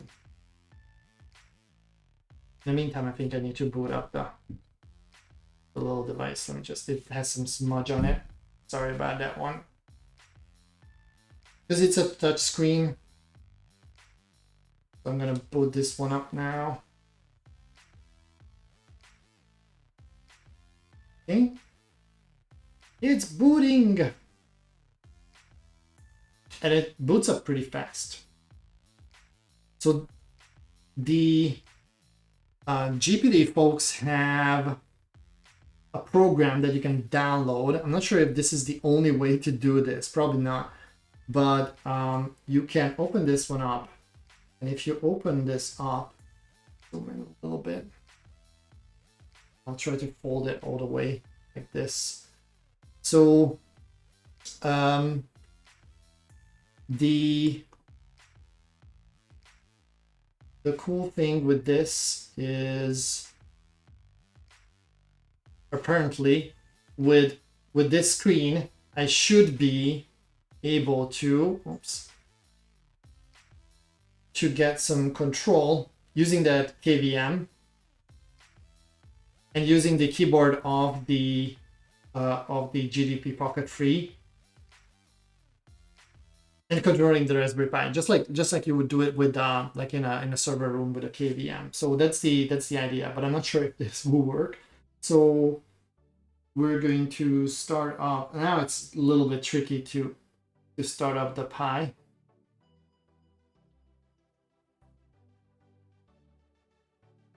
Oh, I should turn it off now. So I'm turning it back on.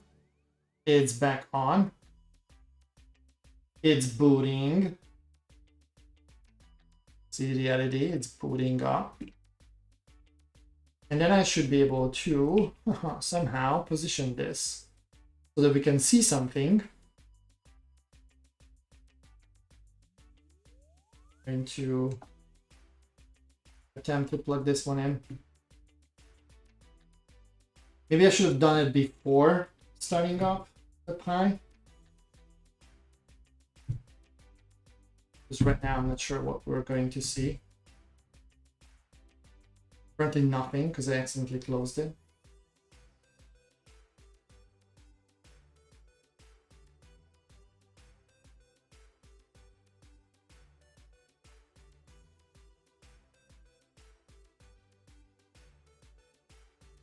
I'm going to attempt to boot this one up again. So now the Pi booted up completely. Instead, I want to see if it even like shows up on the screen, because now I have HDMI cable connected in. Probably I also need the keyboard. Okay, that might have been a problem, but now it's all shut off. So shutting this one off, turning this one in. Oh, look at that! It's booting! It's booting! And it's not even Raspbian. Look at this. Can you see it? It's Kali. So it's a Kali image. Awesome. How cool is this? And now I don't have control on the... Oh, that's this. So now I don't have control. The mouse is not moving. Alt tab or something? No, nothing. Oh, this is... Oh.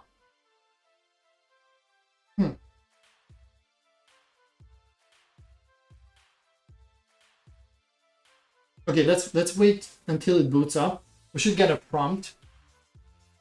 This is awesome! Look at this! Look at how cool is this? Isn't that sick? Chat, isn't that sick? That we have this one here booting up. Look at there. There's a oops.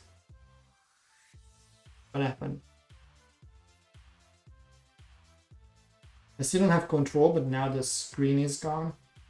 And it happened, I don't know if you saw it, but it happened at the same time as the OLED turned on. I think when I have the OLED attached, I'm not going to be able to use the console. I have to take it off. Again. Okay. How do I get back control on this one? Turn it off? Yeah, okay. The screen is still attached. Okay, one last time. Turning this one off.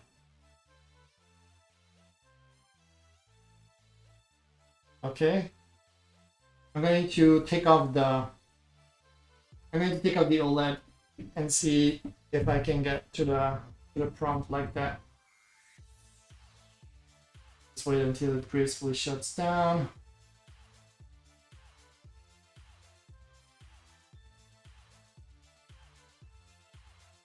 Do I need to unplug this? Probably it's not necessary. But it squeezed it all the way in, of course. Because it wasn't working without it properly. Okay. It's expected. Little obstacle. No biggie. I'm going to just put this one aside or something. Let's try to get this one off. But it's something is happening, which is good.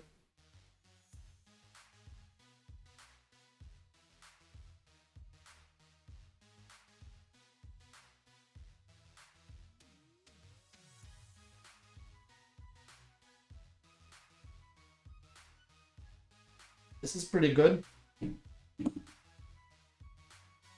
Let's plug everything back in and see if that one works. If it doesn't, then I'm not sure. I guess then we need to SSH in. So I need to set on the boot partition of the Raspberry. I need to set up SSH. Kind of hoping that's not going to be necessary. So now the Raspberry Pi is actually not that interesting. I just need that to boot. So get the screen instead, as we can.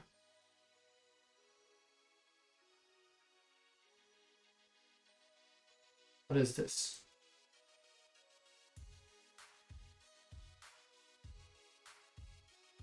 Close this HDMI program here. Starting it back on.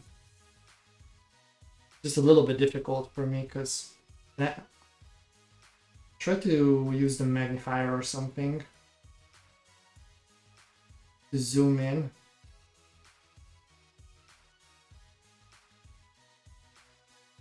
This is a bit too much.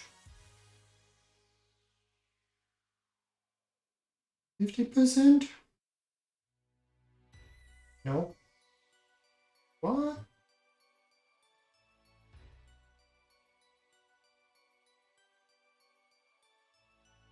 Voice speed? No.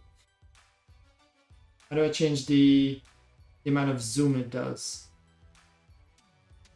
That's weird. Go to setting. Change zoom level. Okay. Let's do 50%. I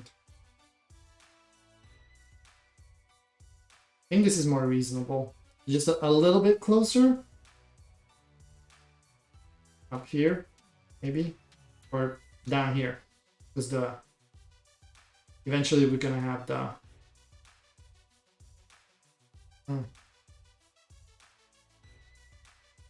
not sure what is the right approach here.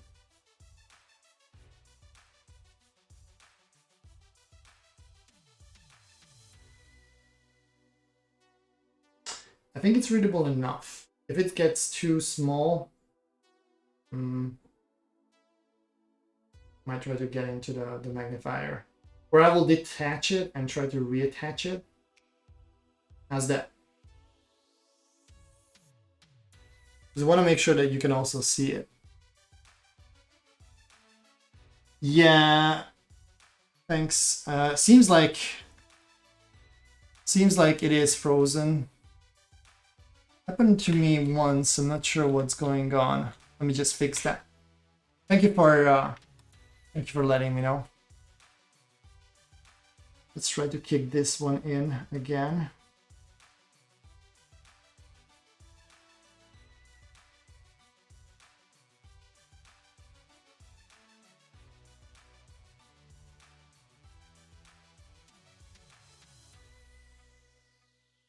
I think it's back, or should be.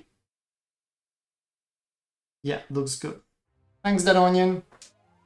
So I'll put the magnifier aside for now. If it's too small and you can't read it, then we can still change it back. And I'm going to flip one more time the Pi. Starts booting up. The LED is blinking. Wow, that's weird. Hello. You can see the mess that I have on my shelf. Okay, we have the boot screen here.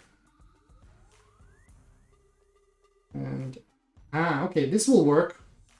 So if I don't flip the switch on the hub, then I still have control. We can still see what's going on. And then I can change the zoom like this if it's needed. Let's see if it boots up.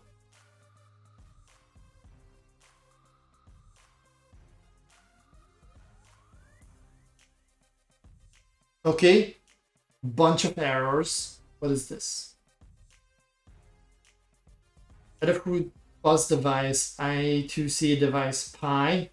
I'm not sure if you can read it. Let me just try to zoom in. And sorry about the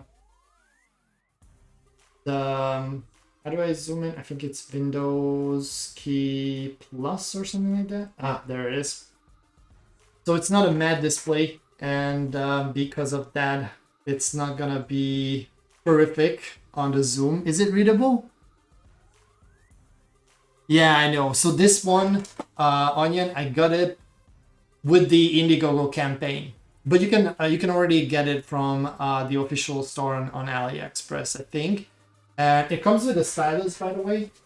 So you have the stylus as well, which I don't really use because it's weird. But you can control it with a is it on? You can control it with a stylus as well, as you can see.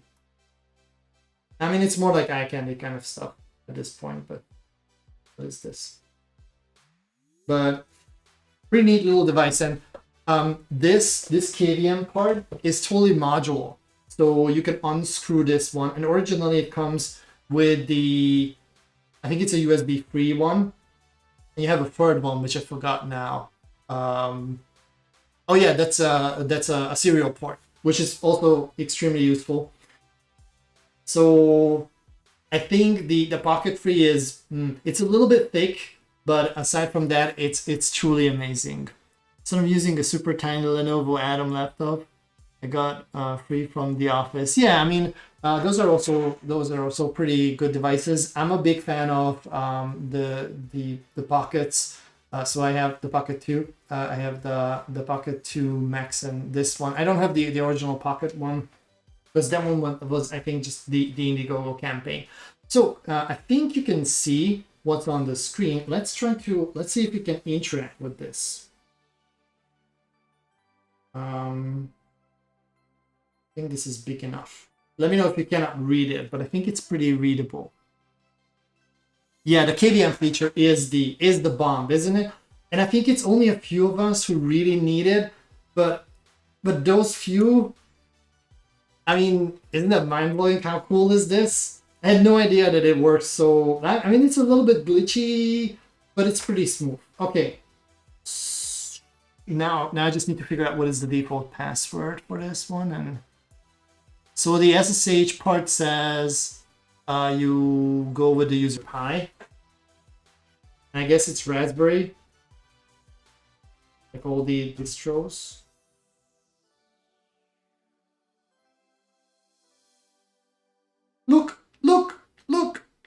Look, it's there, Can you see it?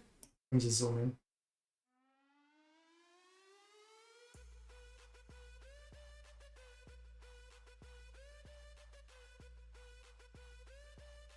Isn't that mind-blowing? Tell me this is not mind-blowing. Is it? Is it just so cool, isn't it?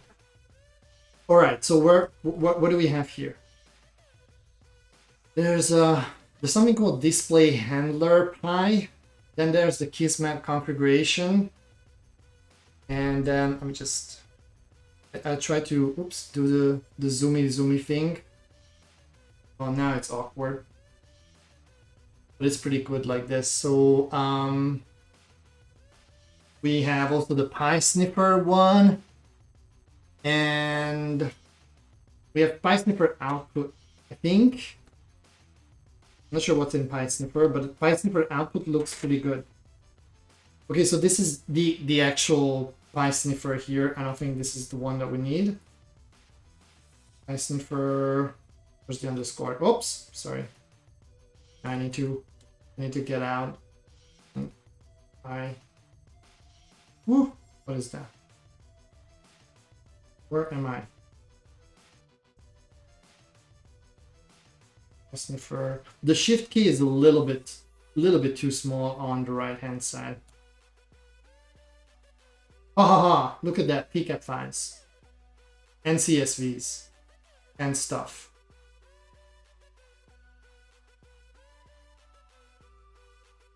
I wonder if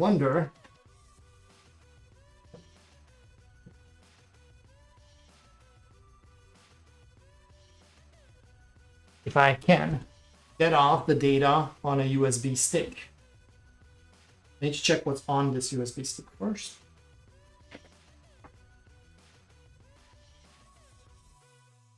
Pretty much nothing. Okay, what's the file system? FAT32 as nature intended. Should I format? I'll format it. Just a quick format. Right. Format complete. Gosh, we're so close to the follower goal. I wish someone would just say, oh, only one follower, and click follow. I'm not trying to beg for follows, but it would be so nice. All right, so we have the USB that I injected. Where did I put it? Over here. And I'm going to try to plug it into the hub. See if you see it.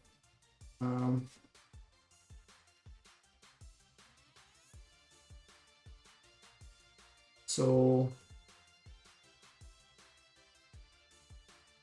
that was a little bit too much. So if I do ls USB, if I could type flash drive, awesome. Do a demask.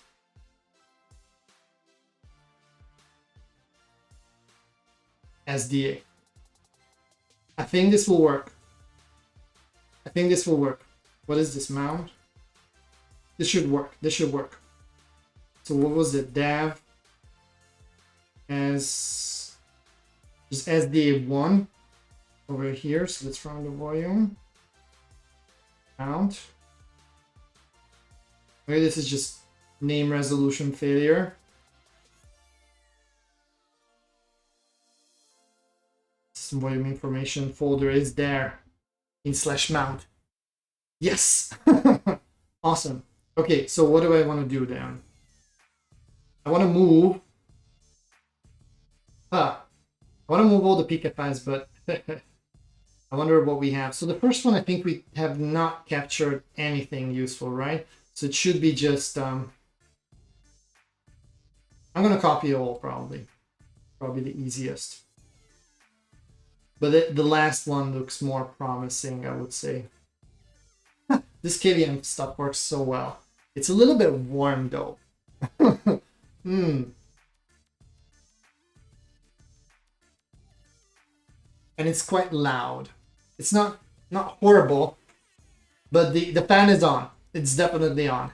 And it does do some work. Now this is not ideal probably, so the fan is on the bottom here.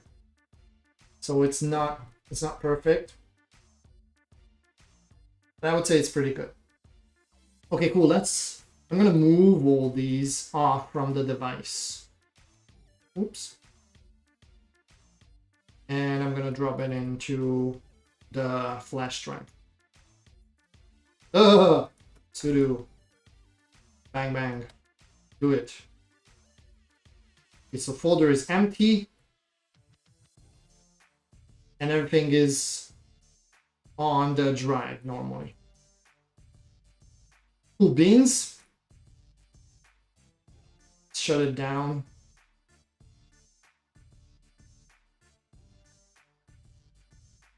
So I wouldn't get off the files this way normally, I guess.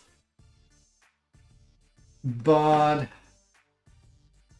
maybe through, like not through a KVM, but maybe through SCGing in and SCPing it off. That will require setting up things that I don't think we should spend time on, at least not right now. All right, so I don't think we need the pocket right now. I'm gonna put this one aside. And let's see if it's shut off. So turn it off. Turn off the Pi. Get up the USB. Plug in the USB. And probably unplug this for sure. I don't think we need it.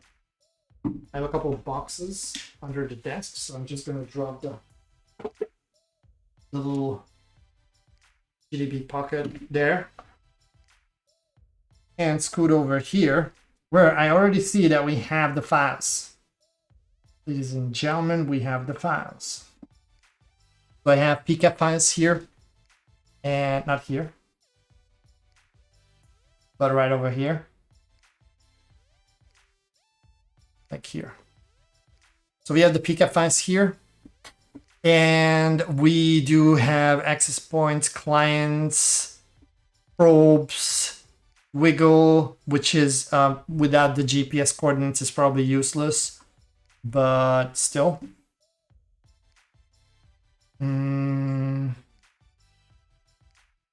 So we need to determine on the PCAP files, and what do I need here?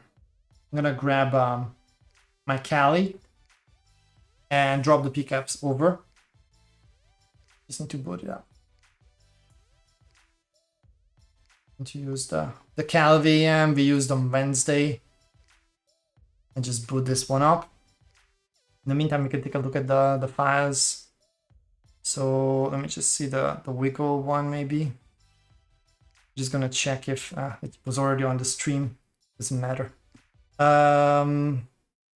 So yeah, I'm probably going to hide the SSIDs here.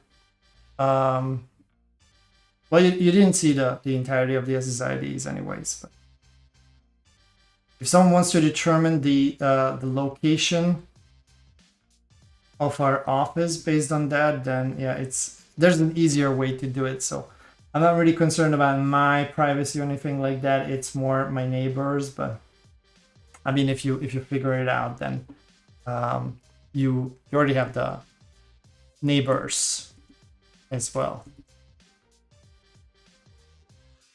And I'm pretty sure most of these are also on Wiggle. So we have here things like the encryption type, the MAC address, channel, signal to noise ratio, the usual stuff. This is pretty useful, but our end goal is going to be the test if we can do a password crack.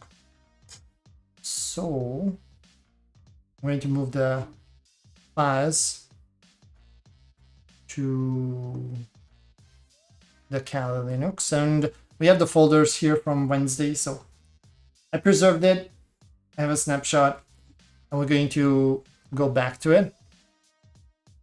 Now, which one is the largest? I would say maybe we can just start with that one. I'm not even going to check the others for now. If we cannot find the appropriate SSID with the handshake, then we're going to check the others as well. So we need aircrack ng, and then the file which was the PySniffer PCAP. We have one handshake, and this is perfect because all the other networks, we didn't capture the handshake, so great. Not going to do anything with this. And what I want to do is that I would like to, I don't know what it's doing. I would like to fire up Hashcat and do the password cracking, which I totally forgot how to do. So we need to Google it. But we're making good progress here, so just hang in there. We're making some good progress here.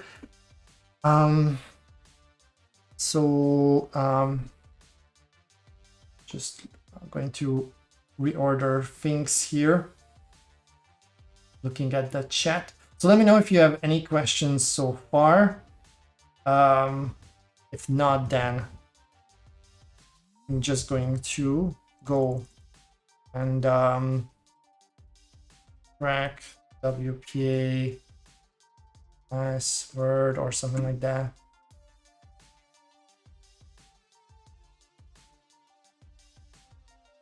Isn't there anything on Hashcat? Or Handshake, more like. Because you don't crack the password. That would be stupid. Looks good. Okay, reduce the file size with T-Sharp. We're not interested in that one. Okay, so there's this xdump tool, or this one here. Which one is it? Like, they both work on the pcap file. You know which one is the right tool? Let me know. Last time I had to crack something with Hashcat was like 2 years ago, and I can never like handshake. So the second one does look more more familiar. Where do you? There's a GitHub link for both.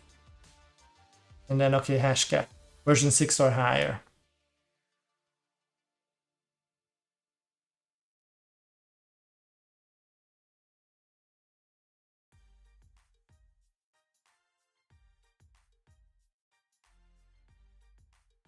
This is using GitHub.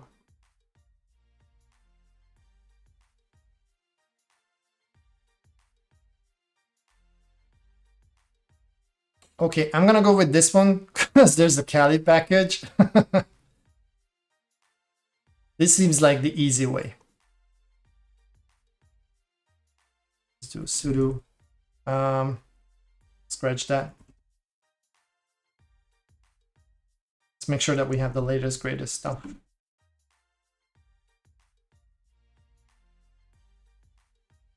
So at this point, we managed to do what?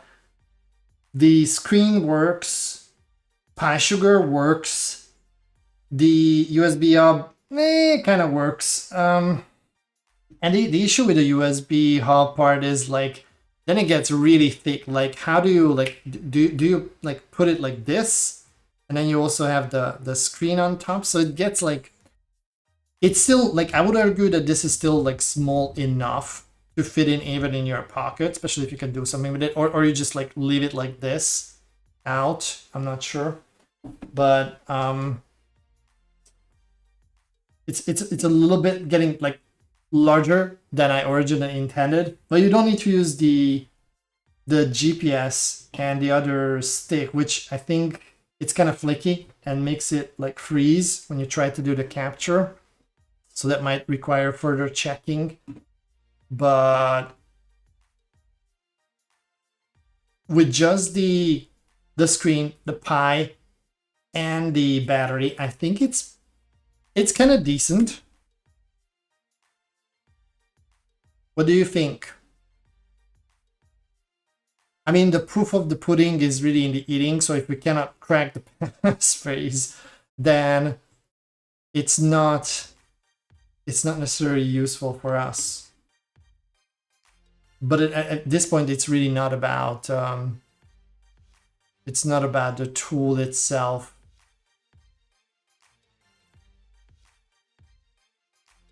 I mean the hardware itself. Just looking at, so what do we need to do? Like, what is the E word list kind of stuff here?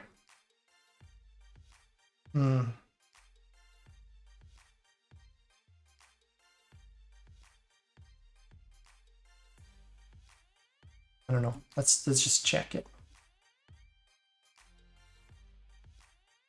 Okay.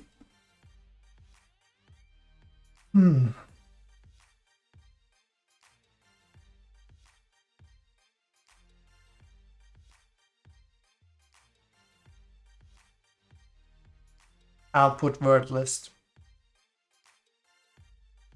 Okay. What if we need that one? You know what? I'll just give it a. I'm just gonna give it a try like this. Then the pcap file.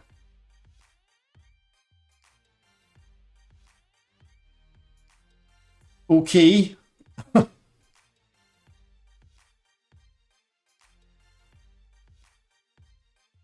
So there's a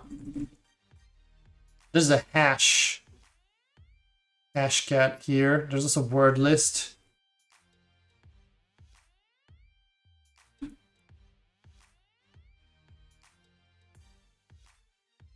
Okay, these are just the SSIDs. Cool. I don't think we need, do we need that? What's in the hash?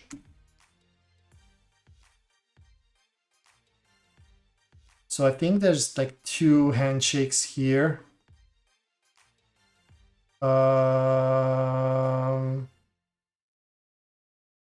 Maybe I will just paste 1.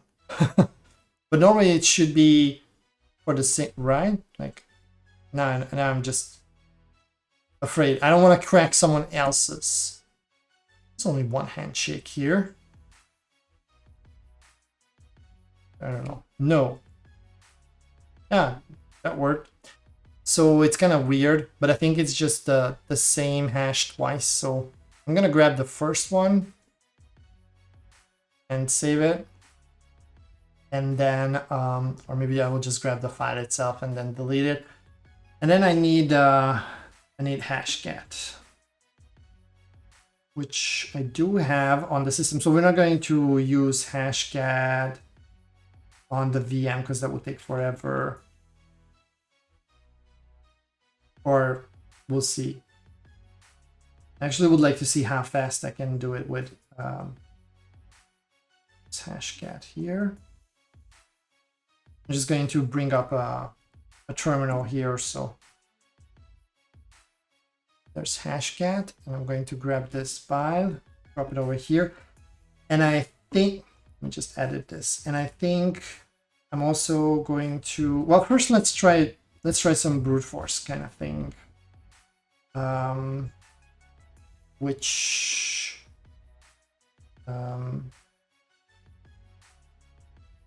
I probably need to figure out now.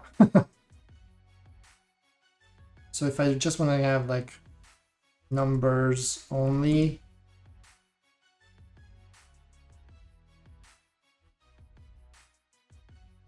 hashcat. Huh, it's exactly what I want. 8-character number. Well, we have a different hash type, aren't we? Like we're having, yeah, so we're going to do it like this. I'm just going to try to craft this command. And then, so this is for brute forcing. I do remember that one. Do we need this part here? I wonder if we need this part. I'm gonna grab this one, and then they say that this is the mask that you need. I think this is required for the incremental stuff. And then would you just do it like this? Oh, there's the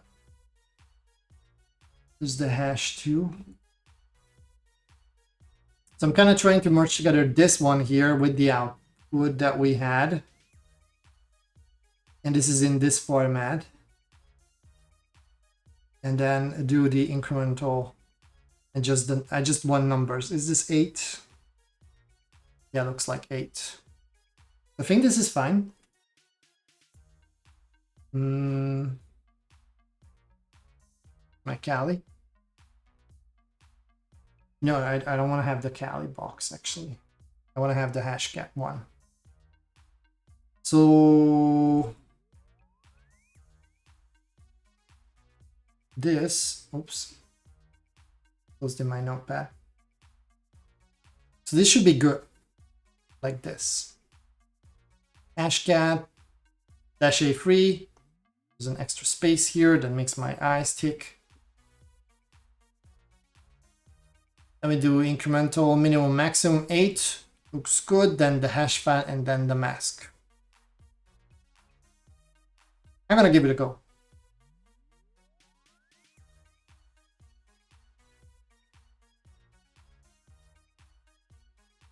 And I think if we manage to do this, then that's pretty much going to be the end. I'm not sure if we will have time for the... Yeah, never mind these errors. Just some driver shenanigans going in the background. I think it's about to do it. I'm just not sure how fast it will be, but we'll check.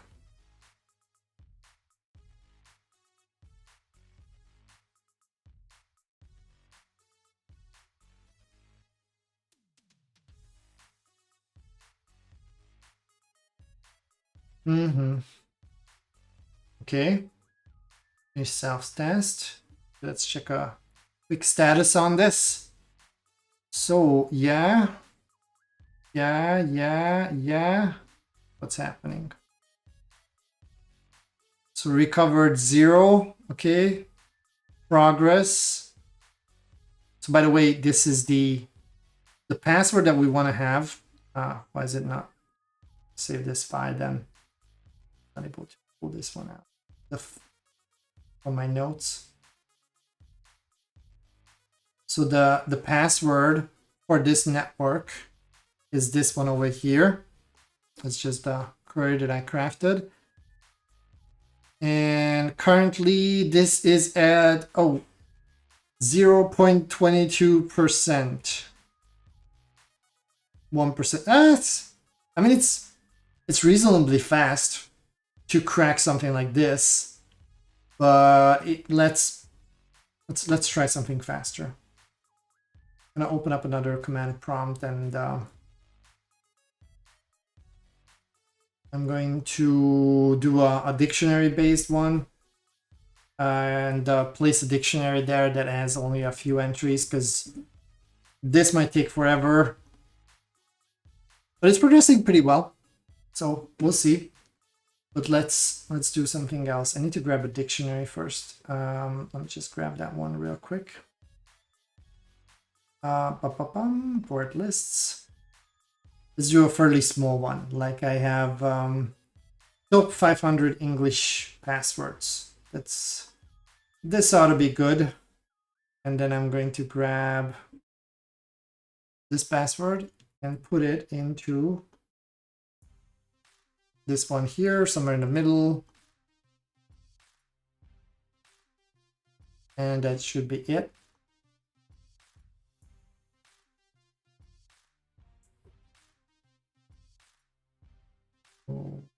Okay. So the what was the command that we had for dictionary-based cracking? It's just this. How's this going in the meantime? So it will be this one, and then the 500 English pass. I think this is it. But this is progressing fairly well as well. Like it's what just happened? It cracked it. What? But what? But this is correct. This is the actual password. What happened here? How did it? But it was only at 3%. I think it just starts from the beginning and goes like sequentially. Whatever the project, there's always room to overclock or underclock. Yeah. So I'm not sure what happened here, but it did crack the password, the passphrase that is, in what was the time elapsed? In under 3 minutes. That's not because we just got lucky. And I'm not really sure, maybe because of the multiple threads it went. I don't get it. No. I'm not sure what happened. I think by just random chance this sequence was at the beginning of the queue. But that's good news. So this is the SSID. Not sure about these numbers here. No, these two I do recognize. I'm just trying to figure out what the hashcat output is because I'm a professional, but I don't know what is being outputted. So this is definitely the phone Mac. Because I do remember I was looking for this 1E hex, and I guess this is the access points BSSID. But this one I'm not sure. Because Normally we should have 2 additional values. I need to do this. Does anyone know what this part is? Because I would guess these are the nonce values, but like it's just one single value, and you have 2 nonces, the A nonce and the S nonce for the handshake. So I'm not sure if it's like merged together or combined. It's only numeric passphrase true. Yeah, the onion, exactly. Like I think it's just the fact that this was fairly easy, but we were way at the beginning of the cracking process. So, but this is great. Like I couldn't plan this one any better even. Okay, fine. Should we try the dictionary one anyways? I'll just give it a quick go.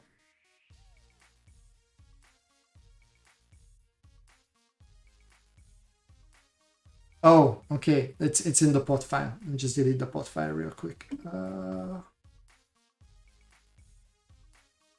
Being stupid here.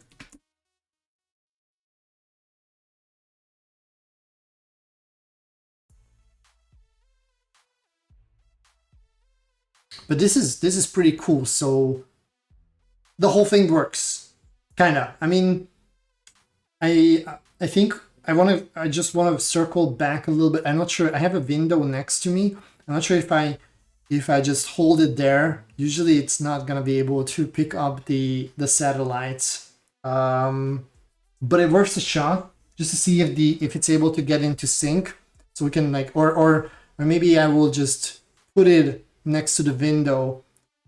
We still have a little time to check out maybe there it is, it's cracking it. So we still have a little time to check out maybe the Pwnagotchi. And or we go a bit over time. That's okay by me as if it's okay for you as well. But I do want to try why it was like flaky when I plugged in these little bad boys, but without the USB hub, it works. So this is pretty neat. This is pretty neat. The only thing that I'm kind of missing is the ability to kind of point it. So for an actual engagement, it would be better to, and I haven't tried out the alt part as well. We should also check out if we can do the alt. So a couple of things that we can still check. But overall, I'm pretty amazed. I was not really expecting that it will go this smooth and have everything kind of working out of the box, because the repo is fairly old. I mean, in terms of no one really touched it, and there's some issues listed here as well. But overall, I'm pretty amazed by this. And I really like the fact that it has controls here, because the Pwnagotchi, so I haven't checked really the project, but how do you control this thing? I don't really know like what is the interface, because you have a nice big screen here, much larger than like this one, but you have 2 buttons and a control to navigate in the menu. So I kind of like this one. Yeah. Okay, let's check a few more things here. So cracking, awesome, works, perfect.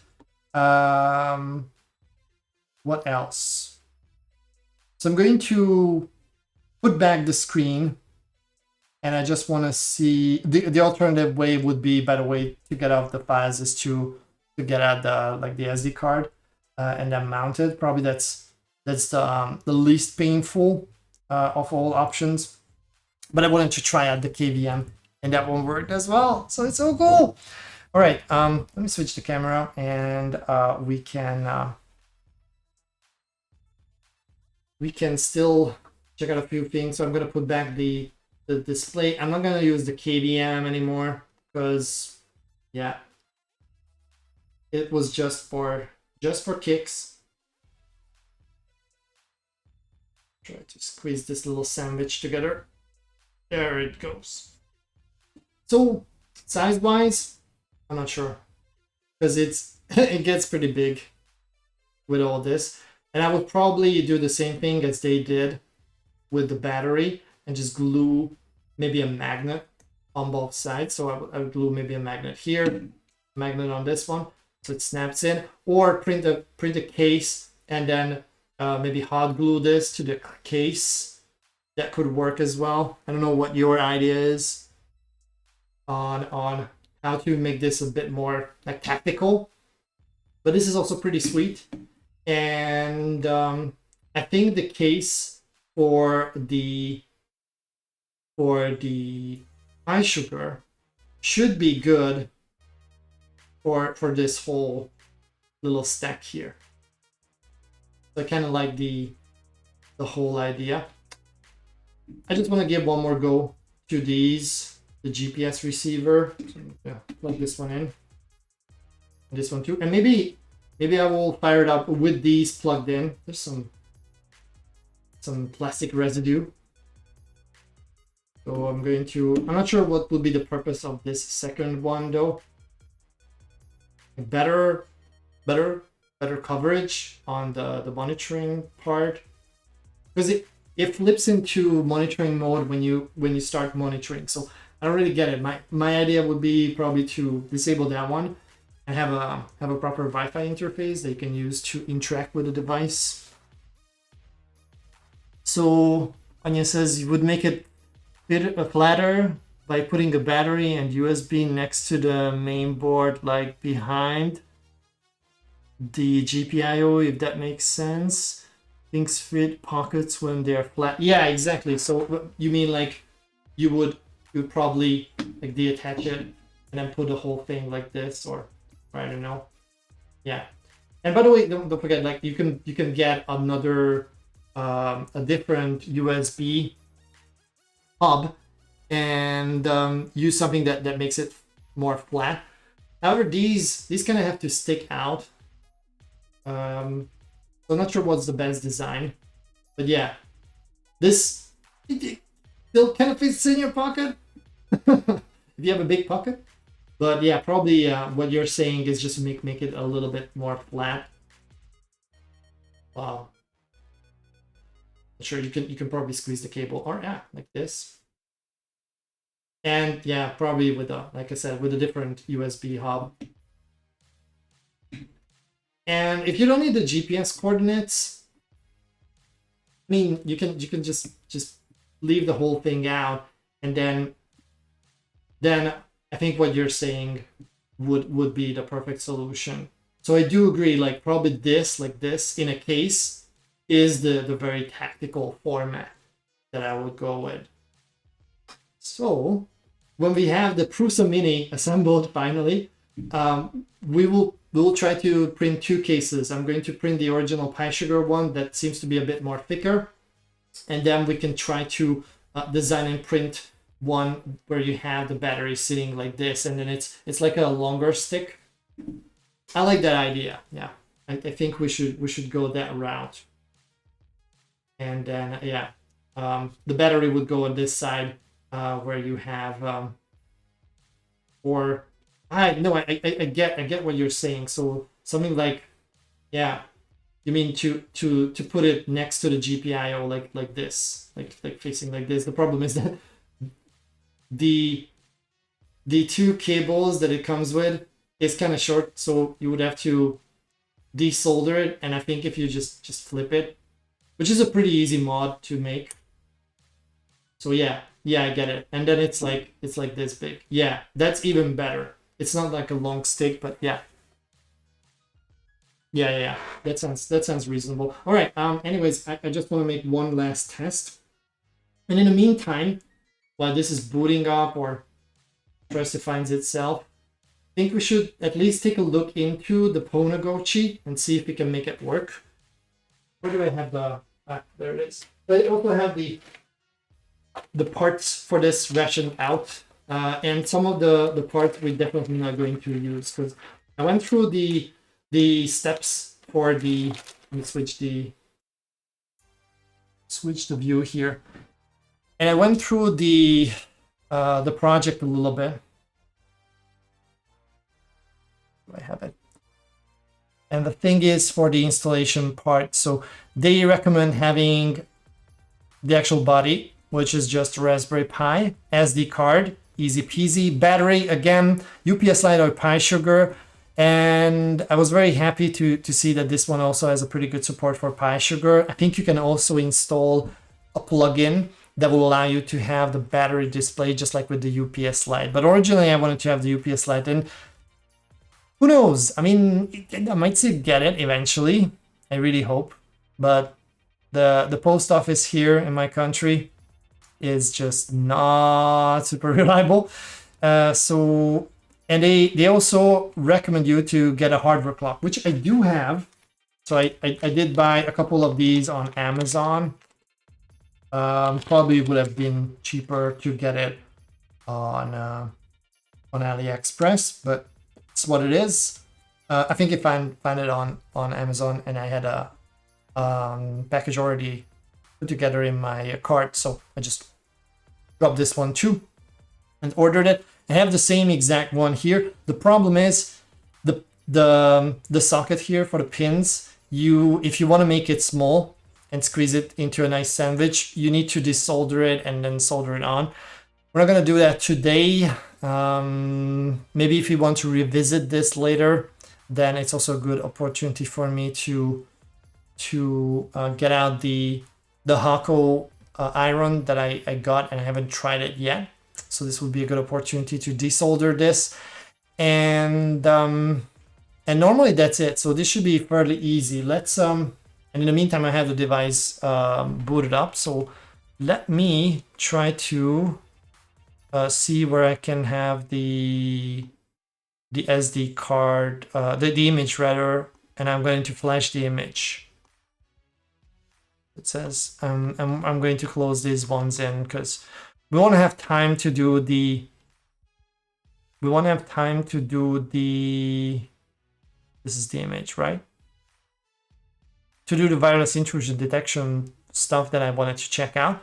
But that would be a good follow-up probably for Monday when we're going to deal with defense anyway. So I'm going to save this one here.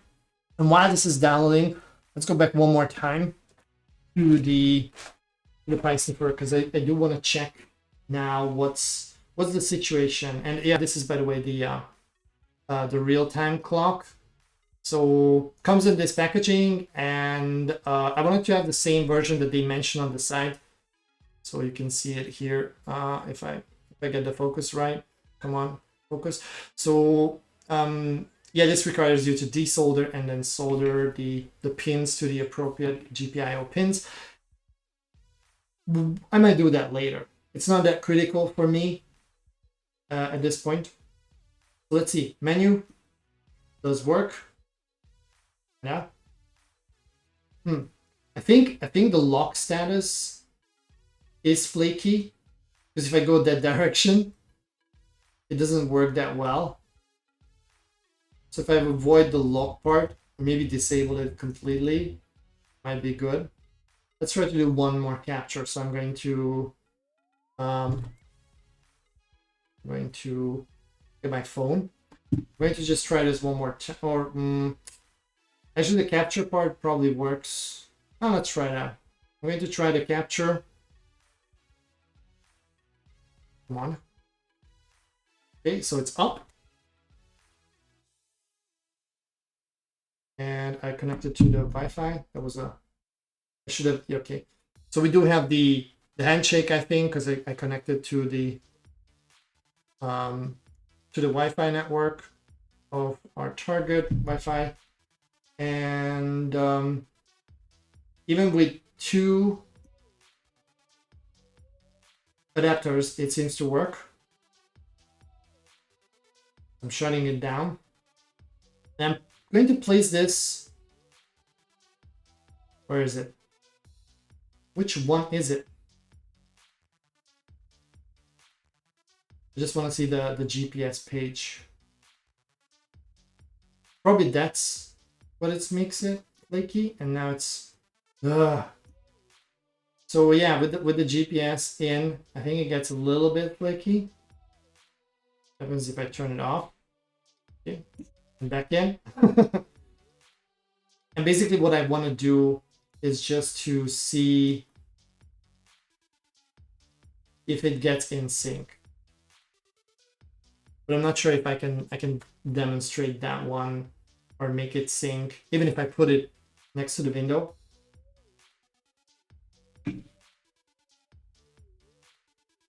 And it's kind of weird. Maybe try a different port or something. Not sure what's going on here. So not found.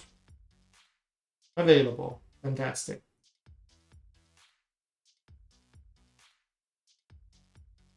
Yeah, the GPS part is a little bit flaky, I think. It's maybe just too much for this little compact system.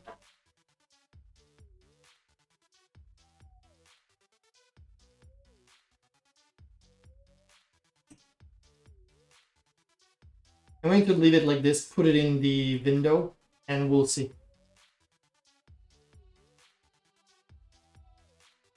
I'm going to make it stick out even to do it because we have the, oops. I'm just going to try to position this so it doesn't fall off. There. So it's near the window and we'll see if it gets into sync. Probably won't. Let's get to the Pwnagotchi. And we're not going to do anything with the real-time clock, sorry.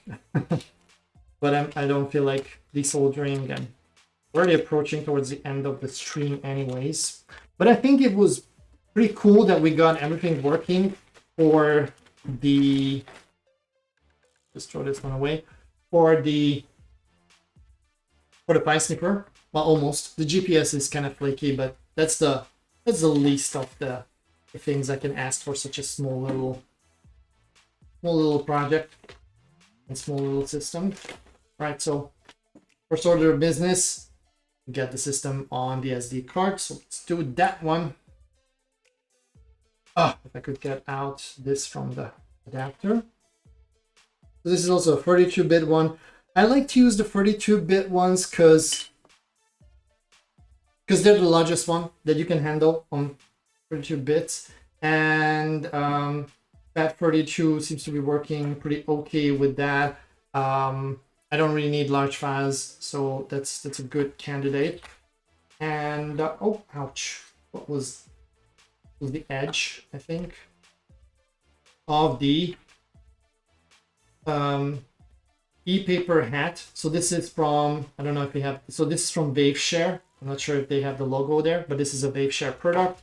And they do have some nice spacers here and screws and whatnot. I'm gonna put those on. Now they do have a cable for it, but we're gonna use the GPIO pins, I think. So this is not necessary. At least I haven't seen this cable being used on the Pwnagotchi project. Let's hope that that's not necessary. Anyways, I wouldn't like imagine where you could possibly put that one. So this is how the e-ink screen looks like, and as you can see, it's much larger.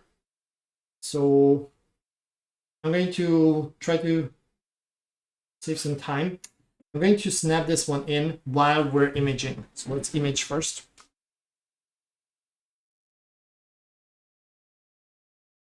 And I also need to switch the music. I'll try to do that real quick. All right.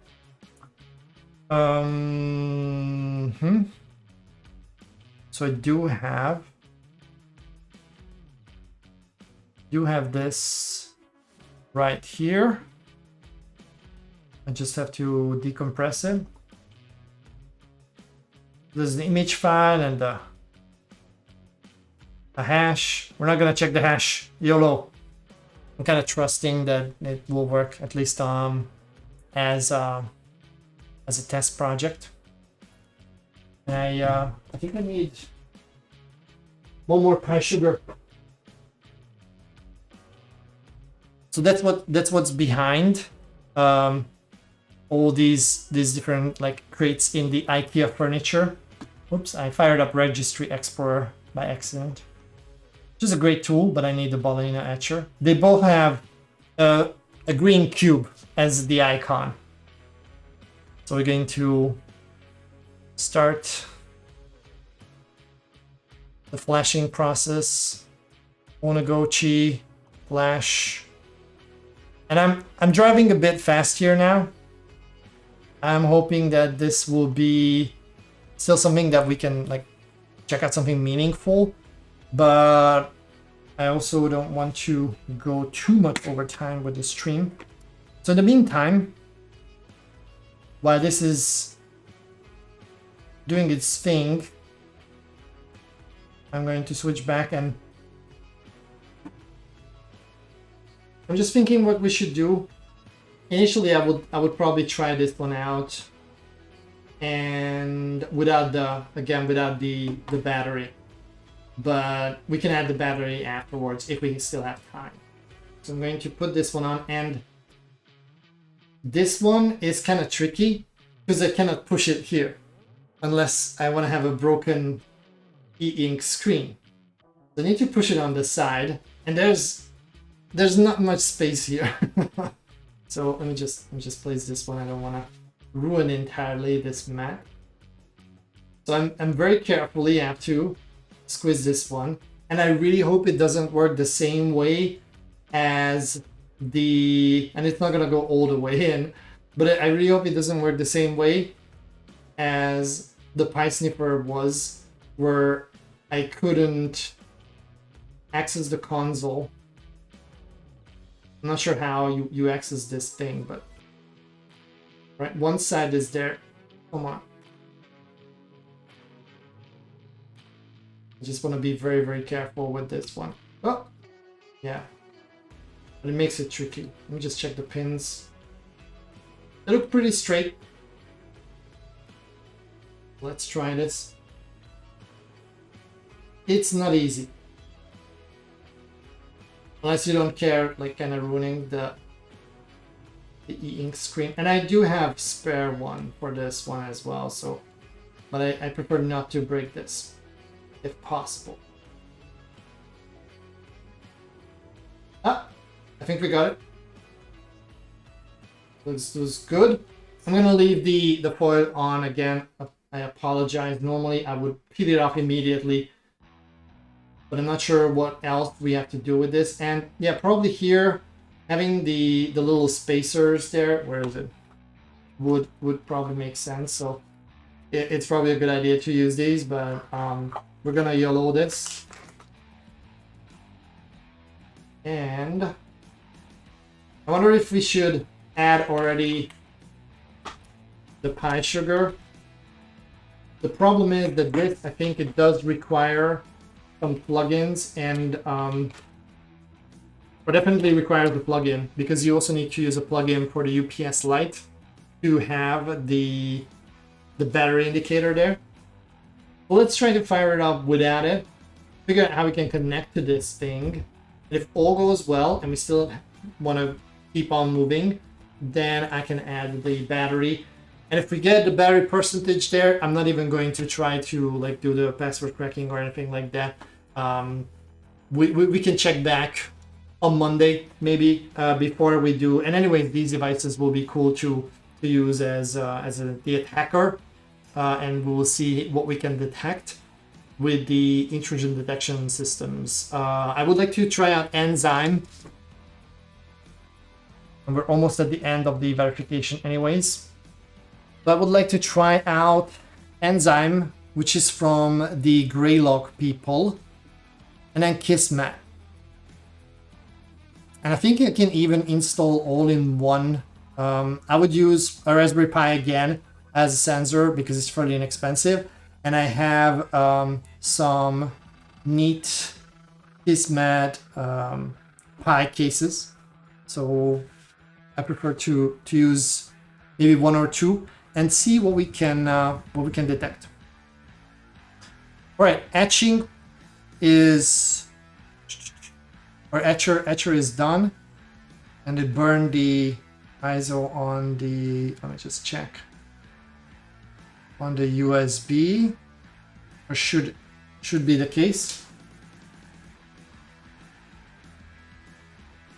And I think that's it, like, or maybe not.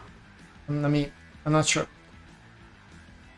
What else do we need to do? Installation. So let's check this one real quick. So we're going to skip definitely we're definitely going to skip the hardware clock part. We have these, we have the battery, and you can see this is how the UPS light would look like. It's a bit more discreet. So I really hope that I will get it. If I get it next week, regardless of what we're going to have for the stream, I'm going to show it to you. So flashing the image,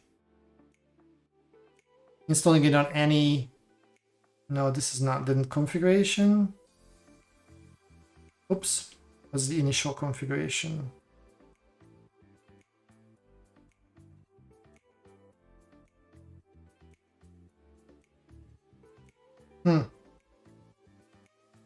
Okay, so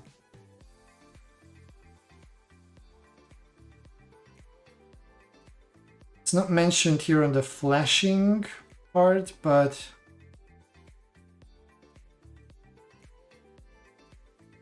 so there's initial configuration and then first boot. So you need to define a couple of things into a file called config.toml. Okay, let me just copy this one here. And I need to put back the SD card then and put it on the boot, just like how you would configure like SSH and things like that on a Raspberry Pi. So let's see if we have the boot partition. There it is. So let me just get some real estate here.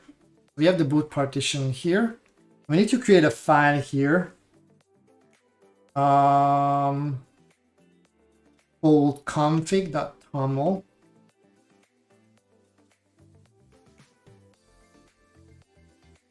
That's so weird. What is toml? Is that like YAML? Or maybe it is YAML, just like different extension that they use. I wonder. Does anyone know what toml is? Never heard of it. Okay, then it has main name, language, which is kind of useful. So let's do English. There's a whitelist that's pretty cool. So I might add maybe some of my neighbors' Wi-Fi so that we don't accidentally capture anything. I do see here a couple. So that's cool. I'll add a couple of these. And what's this? And what's the difference between the whitelist and the grid? It's a plugin. Home grid preference. I don't know. I'm just gonna go with the example one. And this is perfect because they're using the Waveshare V2 as the display. I'm gonna push the easy button. What is this? Okay, there's nothing in there. I had the password and okay, that's not important. I'm gonna close this one. I'm gonna modify this list just a little bit to include the SSIDs that I don't want to have. And I'm probably also going to include my other networks here. So give me a second. I'll quickly enter these in. And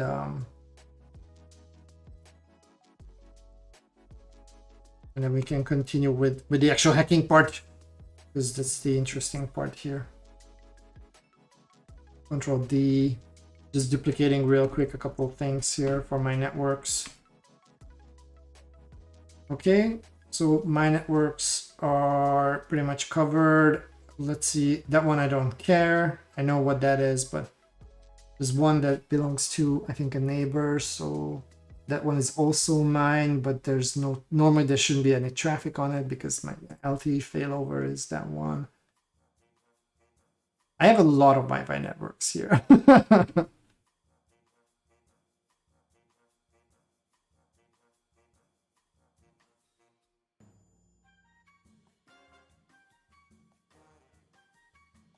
What's this? I should have checked the. I wonder if I still have the USB. Would have been easier just to grab it from there, but I only see a couple, and this one should be sufficient. So that's what is that, a V? Sorry about the off-screen editing, but I really want to make sure that my neighbors are happy and no one has their society unnecessarily on the screen.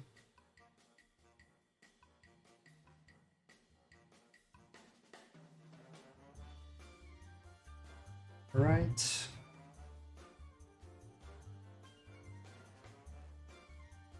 And one more. This is easy to type. Does someone actually care to configure their Wi-Fi and it's not just the default one that they get from the provider? Okay, this is not much. So we have a name for, I guess, for the device, the language selection. I have no idea what these are, but let's go with that. Also, this one I have no clue. And this is just to set the, not sure what's the display color, black here. I'm just gonna give it a go. Let's see what happens. How's that sound? I'm gonna remove the SD card. Eject this. And then should be good. So SD card out. Ouch, this really hurts my finger. Probably should use a USB adapter instead of using the built-in one. Let's slide over here and put it in. And we need battery. Here, or a cable is this one. Or might put it like this. Have enough real estate here. This is the power, right? I don't want to do anything stupid. Okay, let's power it up and see what happens. Let's check. Booting. It's a good sign. I wonder if it's gonna be like this, the other way around. We'll see. In the meantime, I see we have a couple folks joining in. We went through the Sniffer one, in case you're wondering, and now we're on the Pwnagotchi part, which we might not finish it completely or ever if this one doesn't boot up and nothing is displayed on this screen. We're pretty much just going with the default configuration file here.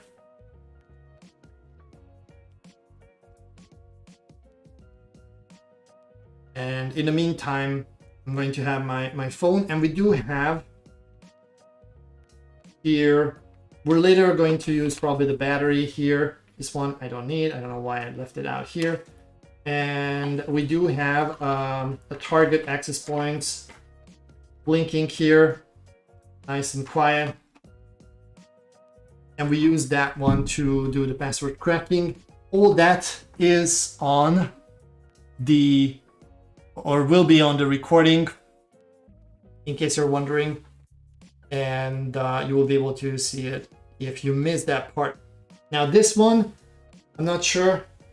if we're going to get anything on the screen. Let's hope for it. Hey. Have you seen that? Have you seen that?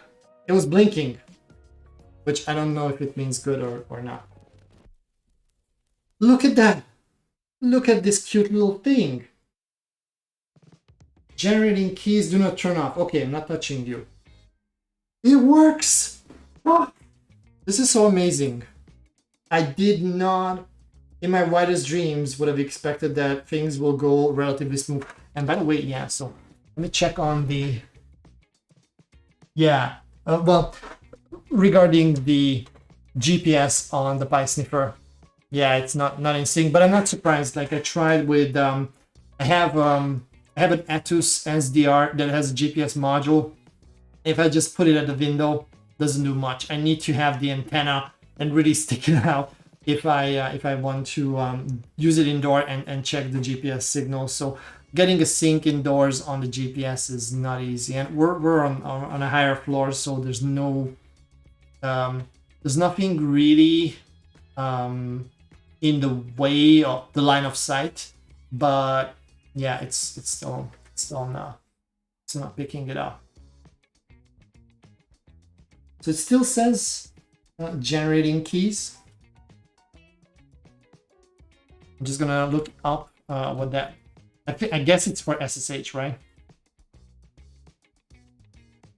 So there's a section. Connect to your Pwnagotchi. You guys probably want to see it.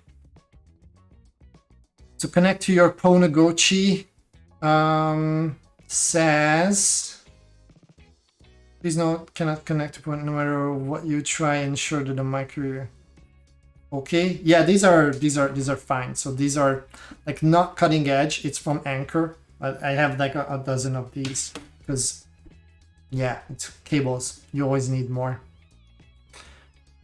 So it says yeah, it's generating the RSA keys. So we should not interrupt it. And then you need to configure the static IP address for our system. Okay. Ooh. These are directions from recommended hardware. La la la, okay, whatever, YOLO. Reface.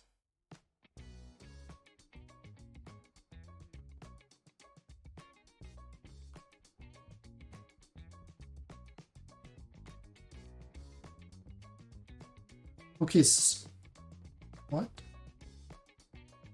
This looks like the same exact description as this one here. What's the extra? This is just using the network manager. Okay, if I need to configure something static, then I am definitely going to use the Kali box for that. In the meantime, the little Pwnagotchi doesn't say now generating, but now it's napping. Let's do a connection to the Wi-Fi. Probably was sleeping when I was doing it. Let me do it again. So waiting for, okay, so half an hour. Oh no, wait, but it saw it, I think. I'm not sure what the number in brackets mean, but this is our SSID. So it did see it. I guess pwned is that it got the handshake. So this is already pretty good.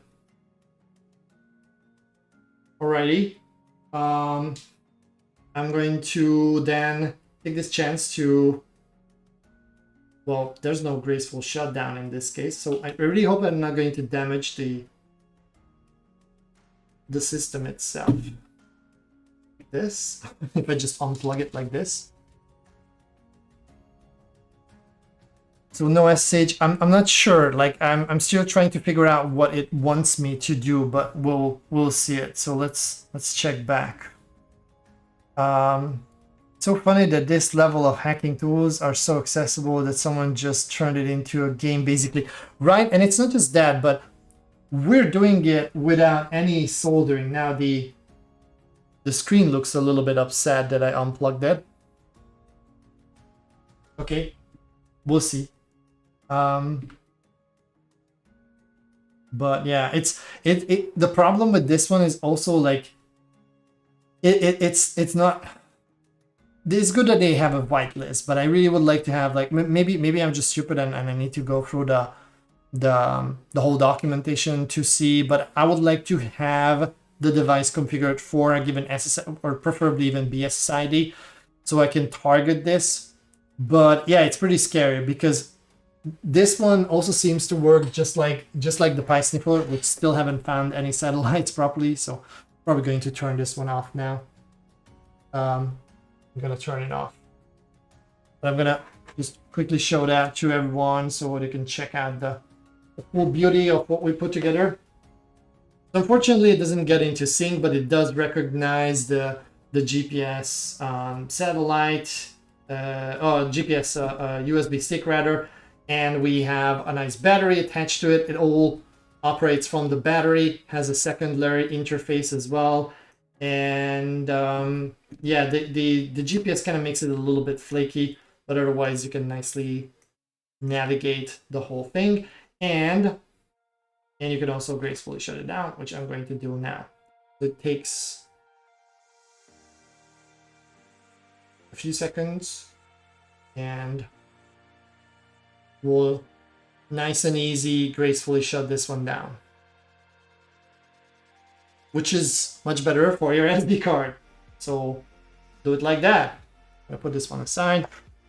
We're dealing with the Pwnagotchi now. So my understanding is that it should, in theory, work by plugging in the USB cable on the other port, I think. I'm going to check this one.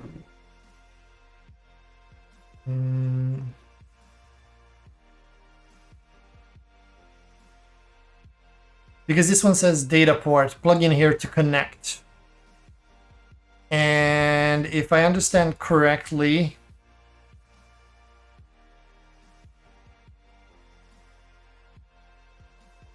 then oh, there's also host connection sharing. Okay, that sounds cool.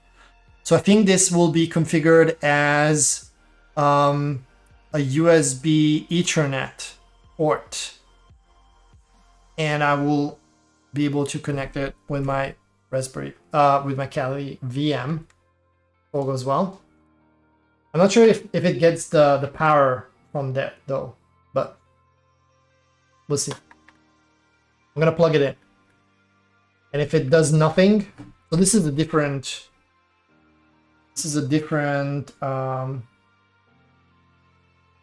Oh, it seems to be booting. Oops. So it seems to be booting, and I plugged it into to a different USB port. That one is a bit more reliable, USB hub rather. And I use it for things like the DSLR cameras are on that one because it's directly connected to the laptop.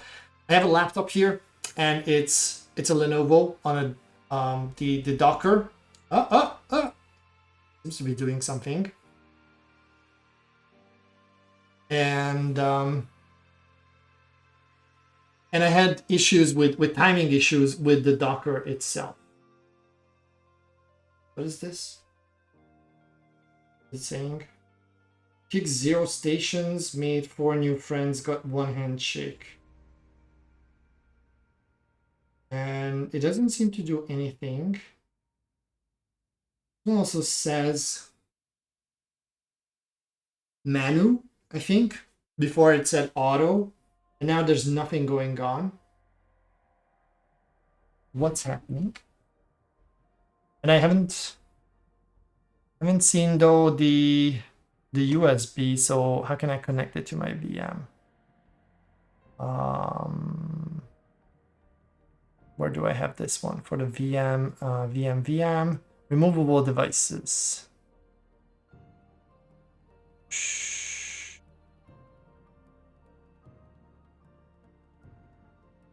I haven't seen the pop-up for VMware Workstation. That's my problem. I think it's still connected to my host system, which I don't really want. Okay, let me try it again. I'm going to unplug this.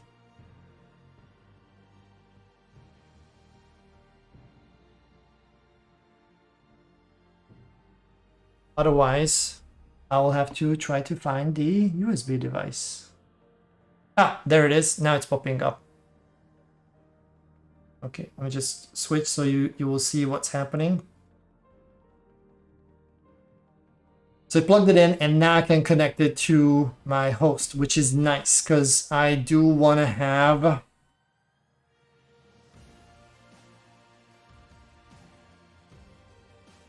what? So I need to set a static IP, but this interface here, I think this is the... Let me do it as USB here real quick. I think it's this one here.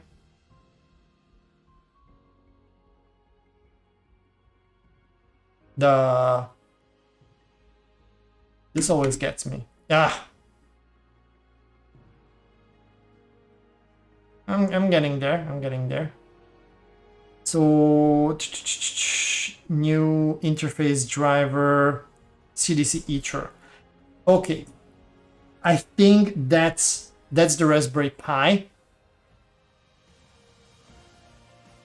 Let's check the...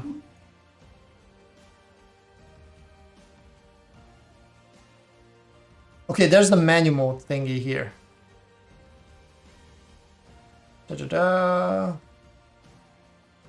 New interface. It was not there during step 1. Oops. I kind of missed that one, but I do know that there's no USB 0 normally on that VM because it only has just one interface. Going a little bit over time here, but I do want to have this one working. So let's keep on moving. I want to finish this one up, and now I'm really tempted to do the battery thing. But now this thing is again in auto mode. Why is it in auto mode? I want to put it in... Isn't that a problem that it's in auto mode? What's happening here?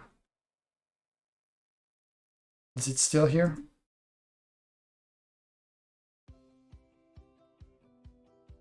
Okay, we'll see. Let's try to connect to this. I'm gonna add a new interface here, I guess. I'm using there's USB 0. That's really good. That's good. That's good. I have a good feeling about this one. And then these are the values that we need to set for this. Where do we have the... Okay, it's under IPv4, David. Okay, smart. So I'm gonna not disabled and do manual. And it had a weird... Yeah, so that's a weird mask, but okay. Gateway was, I think it was, doesn't matter. Okay, anyways, I'm gonna set the gateway like this. I don't think we need the DNS servers, but let's do that one. And I want to do just disable IPv6 here altogether. We don't need no IPv6. So that onion says, I'm happy to see e-ink displays getting more love. They seem like such an obvious step up in low power devices. Yeah, and also it's just much more readable under like this strong light that I have. So I guess if you walk outside, the OLED one is kind of okay. But if you're outside and doing an outdoor engagement, I think the e-ink is really going to make a difference there in terms of like being able to read it. But this interface is, I hope that there's a plugin or something that I can find, or maybe I will write one that will just display something like completely different than this hideous little smiley thingy. Because this is, yeah, like you said, it's like a game, and it doesn't feel like that professional. All right, so I have the IP address, and the Pi one should be this one here. No, let's try the ping thing. Yes, it pings. Okay, what else? So now I should be able to SSH in, right? So this is through the the Ethernet port. So the only thing, check this out. The only thing that is plugged in, this is so good. The only thing that is plugged in is the data port here, or data so the actual USB port. Otherwise here it just gets power, and it seems to be enjoying itself because now it's in auto mode. I don't know what was the man mode though. Would be nice to eventually figure that one out as well.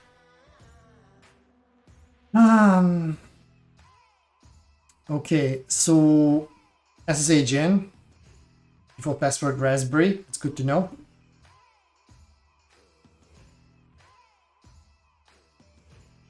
This looks good.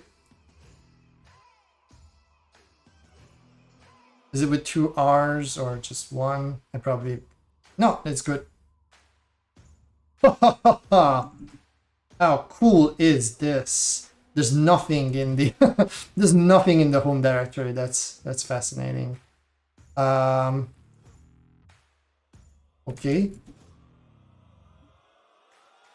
It's the usual stuff. Oh,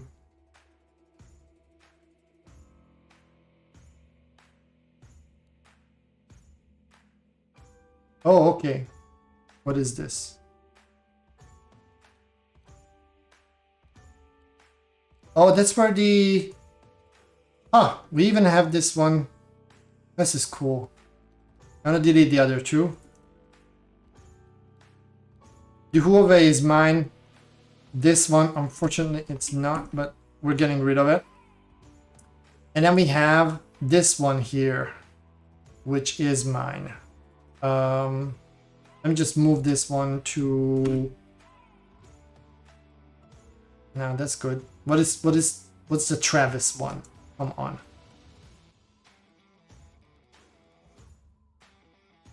Which one? I was the Pi one, so I'm stupid. Sorry. Making stupid things here. Making stupid mistakes. So I'm going to move the... I'm going to move this big app to the Pi folder, and then I need to change the owner. Change the owner. ¿Qué pasa? Message, because I'm in the wrong. It's in the handshakes. Okay. Cool beans. Now it's keeps just finding that one. Let's delete that one as well. How do I switch it to manual mode? Is there a command? I wish I knew it. Chat, if you can tell me how to turn the auto mode off on the Pwnagotchi, I would really appreciate that one, because I don't want to keep on capturing packets from other Wi-Fi networks. But this is ours. I'm not sure if we're going to do the password cracking. Maybe just, I still have the pod file. We're gonna drop it in and check it out later if we have time. So I'm gonna exit. And I'm gonna go into my home, and I'm stupid now. I do realize that now, because this is the wrong owner, so I won't be able to grab it with SCP. Sudo own pi and then the file name. Cool.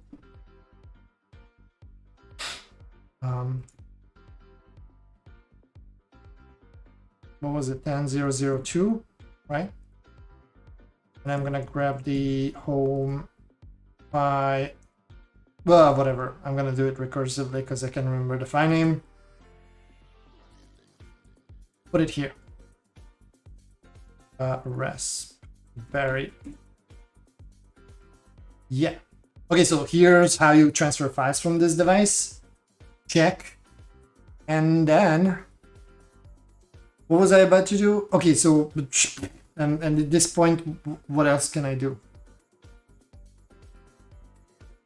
Because that's pretty neat. Post connections sharing. I do want to do that one. That would be awesome. We just close up a couple of things here that we don't need. We don't need this. We don't need this. Well, I mean, I probably should check the... No, because they said it's compatible, so I'm not going to check if there's any address collusion or anything like this. What is this?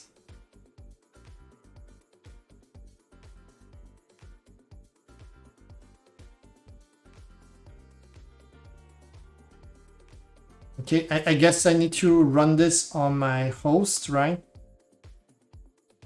And yes, I'm a nano person. Please don't editor shame me. Sorry,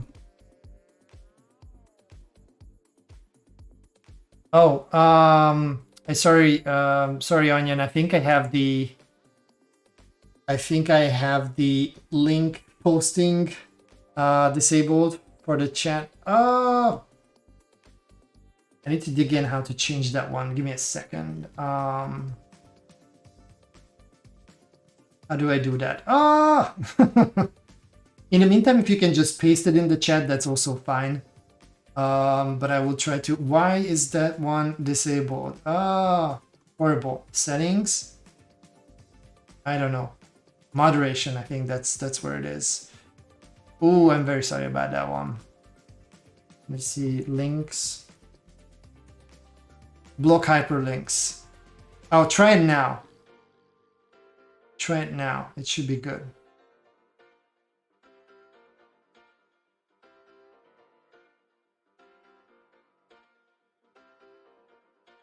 Okay, sorry, I don't know what the Nightbot is trying to do, but yeah, I got your Whisper, so that's pretty good. Thank you.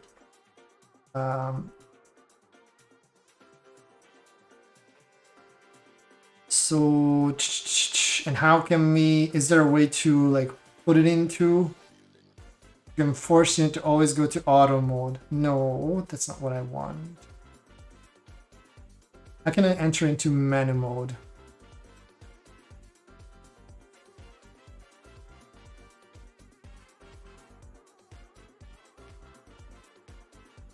But I do have it connected on the data port.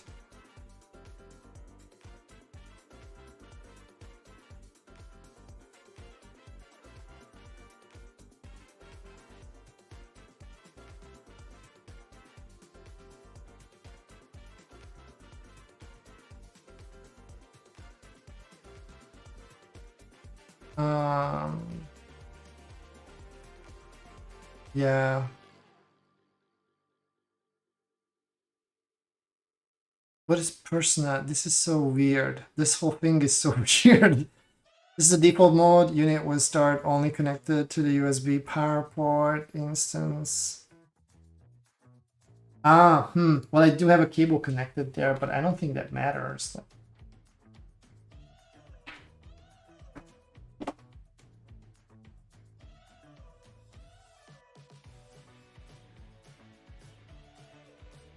I'm not sure. I'm not sure.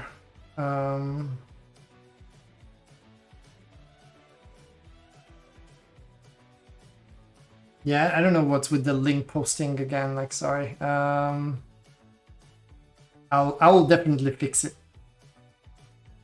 So for the next stream, I guess. Not sure how you can turn that one off.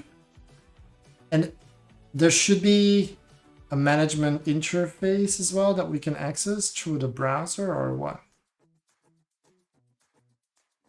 So if I go to 10.002, oops, like this, unable to connect. Am I still connected here?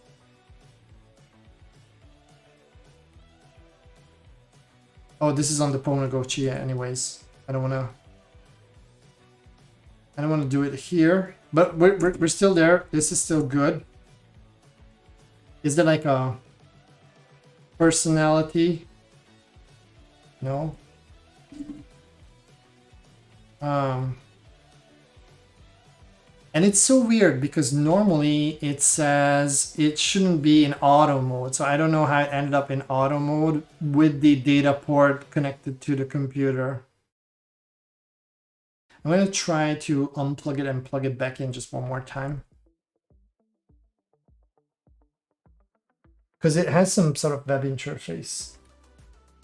At least this is what it's saying. I should have done a graceful shutdown. That was uncool.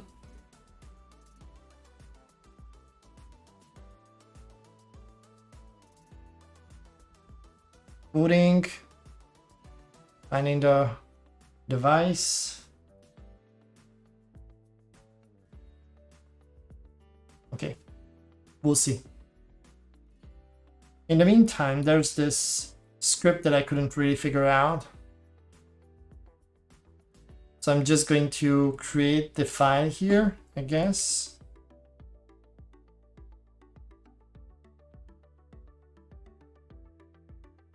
The screen is blinking.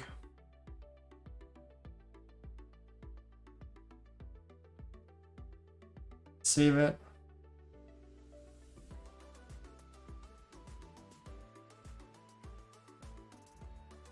Okay, so now it's in manual mode.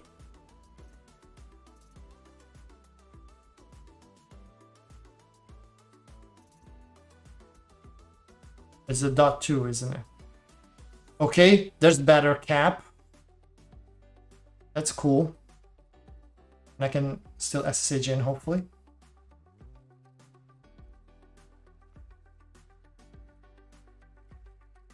I wonder what's the better cap password? Is it Pi, Raspberry Pi, or?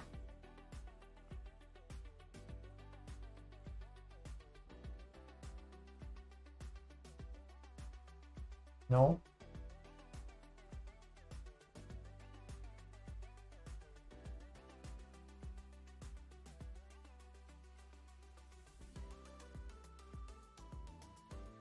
Pwnagotchi, better cap password. Okay, Pwnagotchi. Should have guessed it. Now it's still in manual mode. I don't know what happened before. Normally this is how it should work, I think, based on the... Oh, there it is. Look at that. There's better cap here. And I'm being all manual here.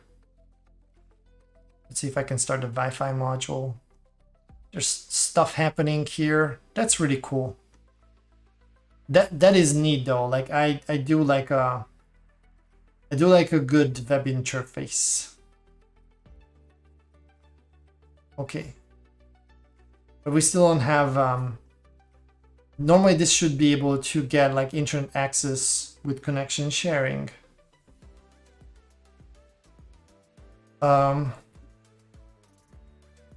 Okay. So I have the script here.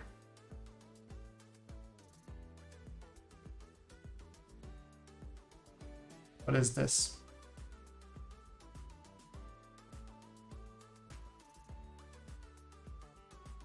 Proper UI design can make or break a product truly. Yeah, and I think like I still don't like the stupid Tamagotchi kind of thing. But the fact that it has a proper web interface is pretty cool. I'm going to just delete this one. Like USB interface was USB 0 for me. Okay, operation not permitted. Oh, where is it?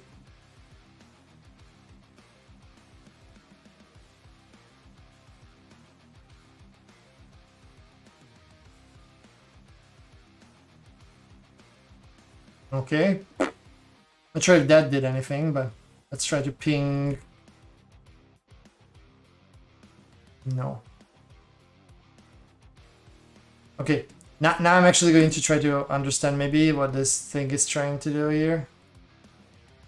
So it sets the... This is good. Okay, this is also garbage. So the ETH 0. Alright, let's give it a try.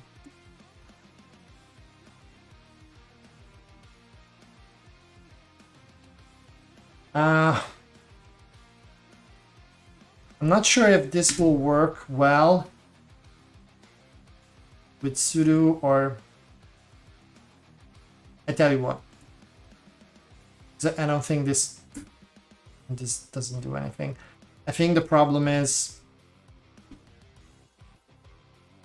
that, yeah, these commands, I'm just going to run the whole thing like this.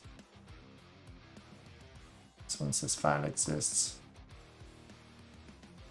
Line by line. The variables should be good, like... Oh. Where's my cat? Okay. Going to do it like this. It makes me. Music is a little bit aggressive to what I'm doing, but what happened? Ah! What is this thing doing anyways? It tries to set up a couple of easy things to forward packets. Right? This is nothing special here, like... this one is probably... Okay, this was probably unnecessary because we already have the interface up.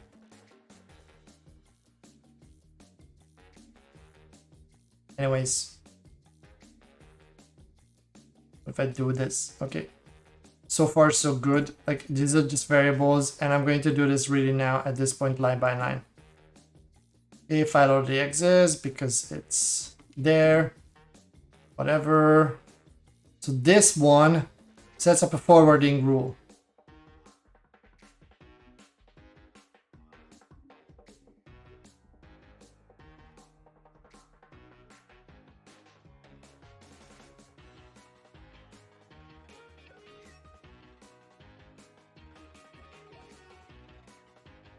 Permission, oh, because I'm not...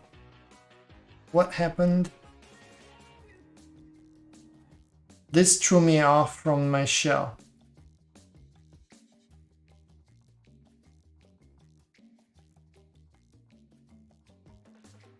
This one, I mean.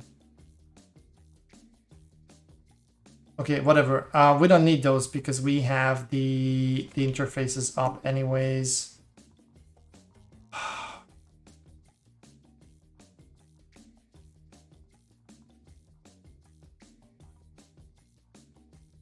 Yeah, but no. I'm gonna do this now mindlessly. So that's good. The others we don't need it.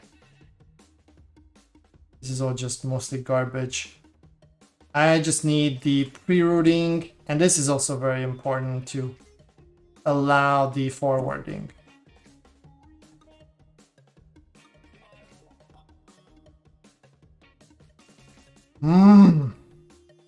Interesting.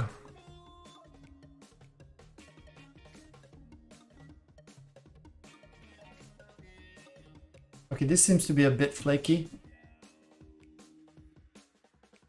I'm gonna give it one more try.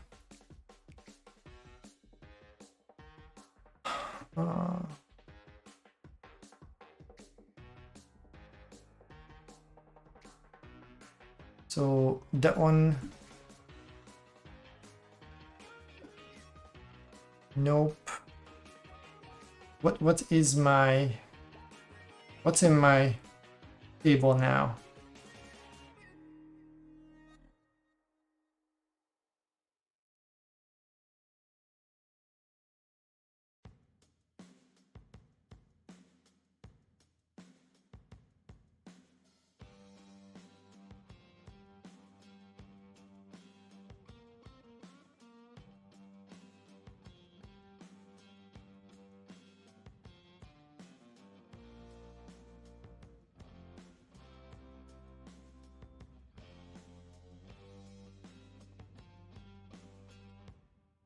kind of looks good.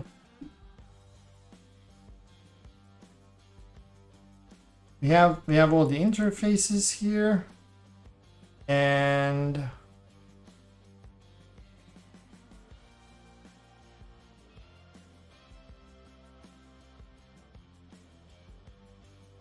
the address space looks good. Net mask looks good.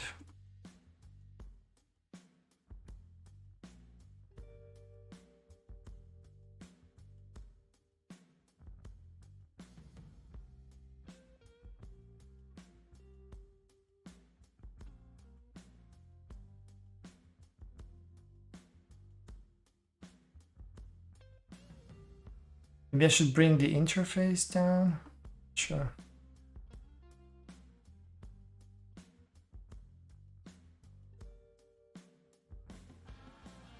This looks kind of flaky. I'll try to do with the interface down or disconnected. And then if that doesn't work, I'm gonna give it up and probably check what else we can do. There's still the battery that we can attach quickly. Hopefully that will work. If you see what I'm doing incorrectly, just let me know.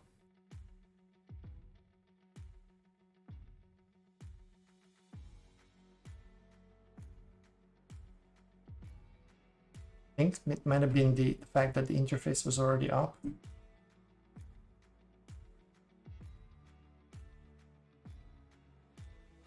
We'll see.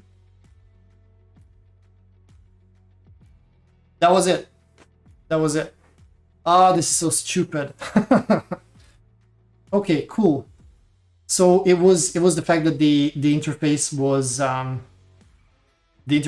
up, and yeah, network manager always gets me, but not in a good way. It doesn't get me, but it always gets me when I don't expect it. But okay, we got it. This is we're getting somewhere. All right, so this is cool. So I don't know what would be the benefit of having the interface up, and now we have internet connectivity. I think we can install additional stuff on it. Ah, there's something about the manual mode thingy.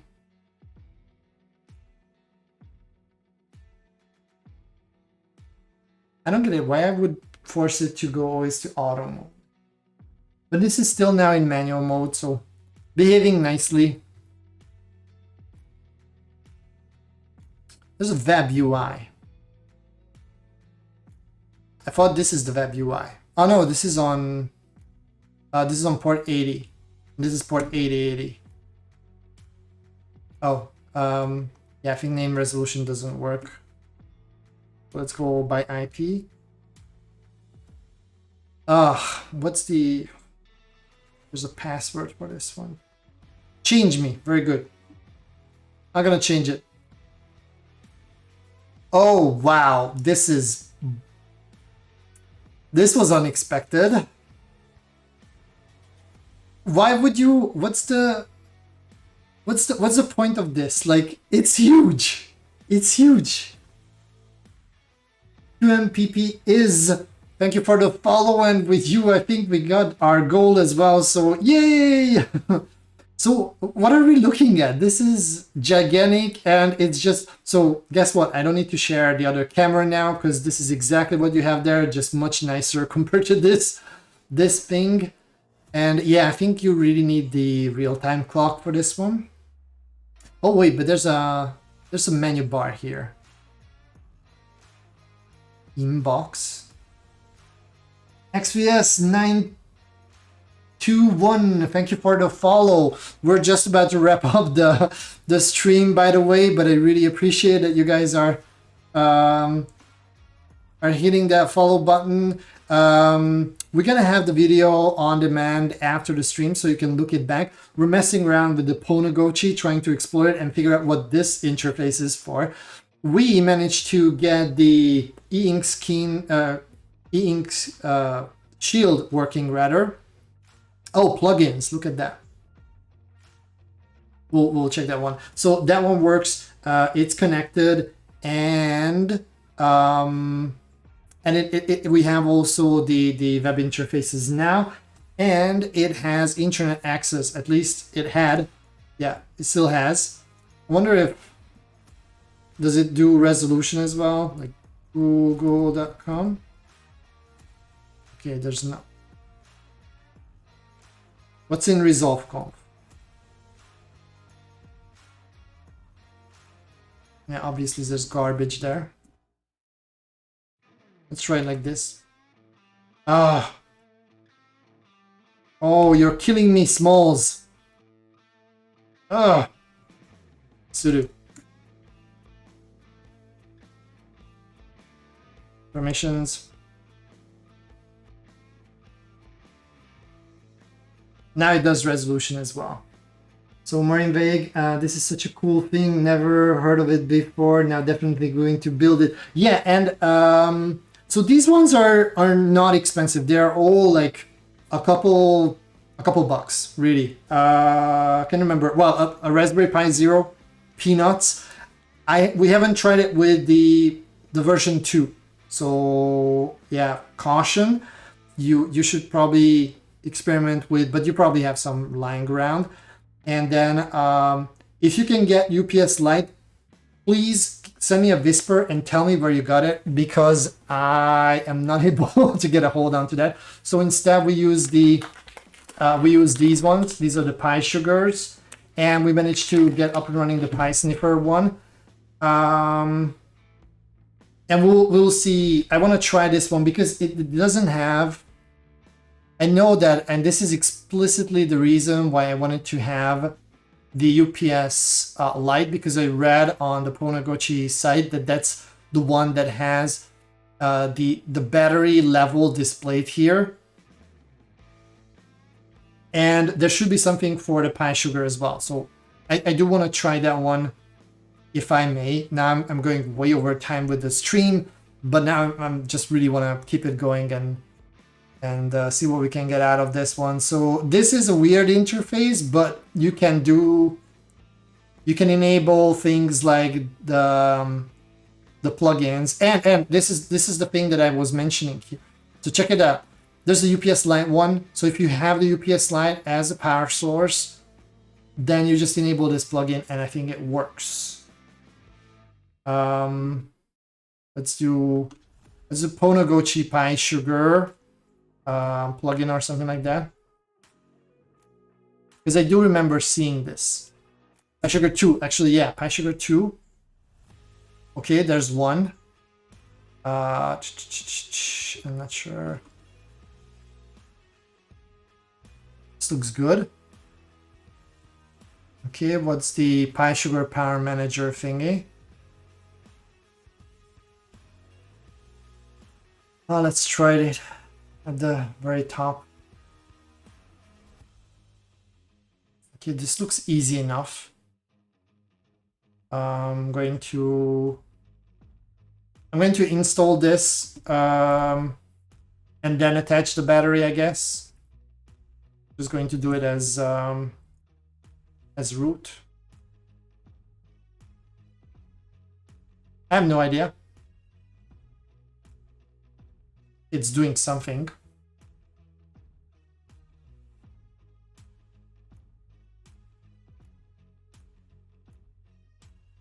And the reason why we're doing this, for those of you just joined here, and you are welcome in the stream, first of all. Hope you're having a good Friday evening or afternoon. This is getting quite late here in Europe. But the idea here is to prepare some devices that I might be able to use for a Wi-Fi assessment. Now, that one, I'm not sure. I think the Pi Sniffer is a better bet for doing an actual engagement. Although I haven't seen any filtering on that one. Maybe with the Pwnagotchi, I will be able to set target systems. If I can do that, then it's perfect. If I can, then yeah, it's still gonna be oof. What am I supposed to? So it's definitely not a Pi sugar free because I didn't know that that exists. 2 LEDs. It's not a Pro and it doesn't have 4, so I guess it's this one. Okay, admin, yeah, sure. Let's go with admin for this one as well. Ah, what is this? Is a web interface? I know, like that's that yellow thingy that we saw when I looked at the Pi sugar to figure out the IC2 address that it's using. What is this now? Pi sugar power off. Okay. I'm gonna go again with option 2.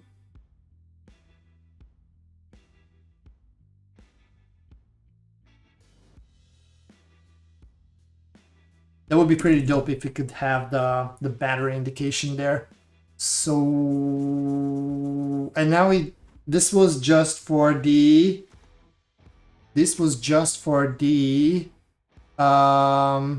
power manager thing, and it said, what did it say?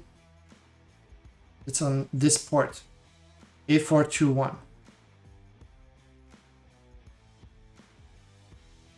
8421. That was admin, YOLO. All right. Well, there's no battery attached, so obviously it won't be able to display anything useful, but that's that yellowish thing.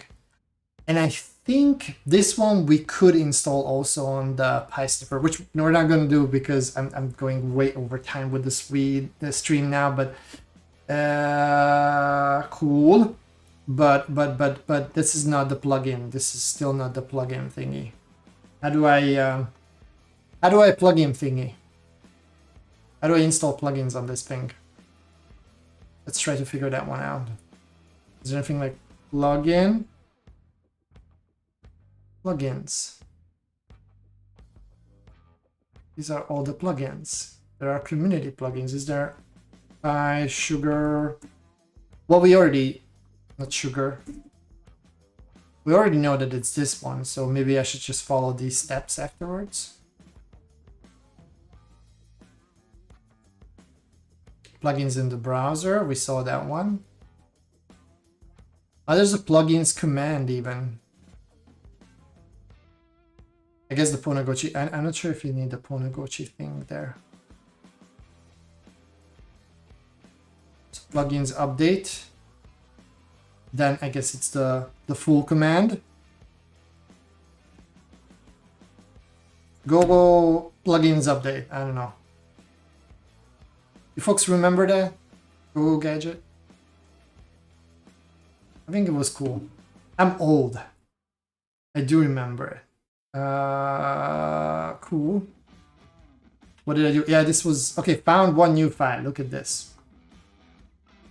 Then I can upgrade, I guess. It still not gets me what I want, but I'm enjoying the exploration part. Okay, let's get back to that. So we have the Power Manager server up. That's great. Then go to the home directory. Yeah. Install Pi. This is something that we already did, so I'm gonna skip this one.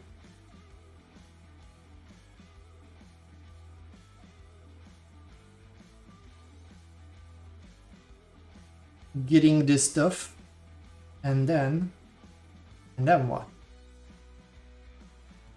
Make the installed plugins directory. No, it doesn't exist. We're going to make it. Installs the plugin into your directory. Installs the user plugin, whatever that is, but I'm going to install it. And then here, need to add a couple lines. I'm going to edit that one outside of the stream because I have all those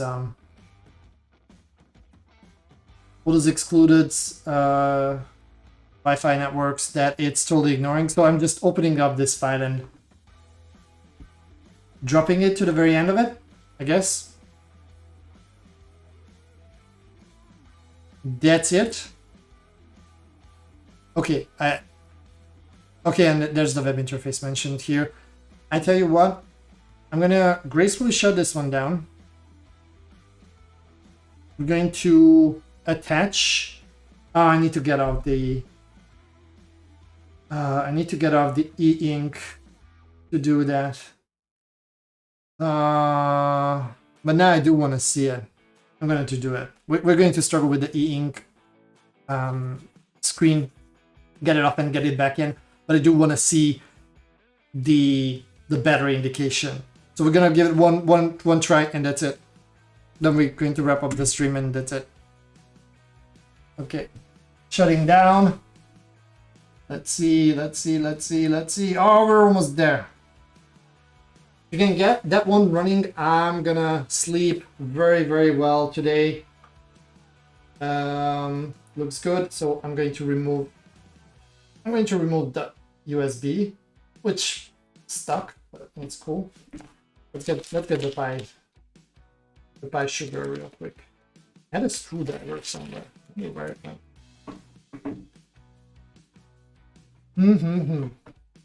That's how I work in a mess. Oh, where's my screwdriver?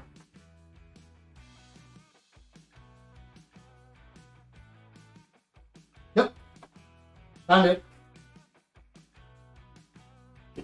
All right, it's here. All right, so we're gonna don't need this one. We won't need this one later. I'm just carefully going to open up the. There's some small little screws there that I don't want to lose. So let's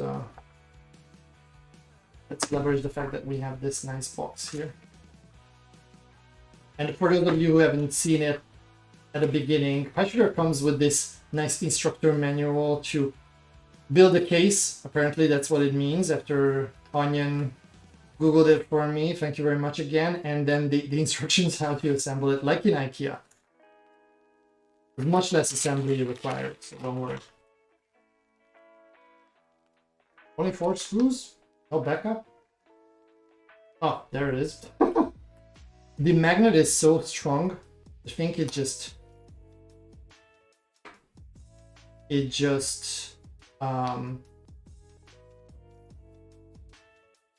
attracts these little screws. So the problem is, so why am I removing the e-ink one? Only these will be able to hold the screw. There's nothing on the Pi side, so the battery goes on like this. Sorry, like this. Actually, like this. And I need to screw them in from this side. So I need to remove the panel, which my recommendation is attach the battery beforehand. That's the lessons learned part. All right, let's do this. So I have the GPIO pins here, and these are just pogo pins. Really easy assembly. And you can also set the battery aside while you're doing it. Oh, I need to remove the captain tape. Ah, terrible. Why would they do that? Why would you put the captain tape like this on it? Can I just try to poke this one off or something like that?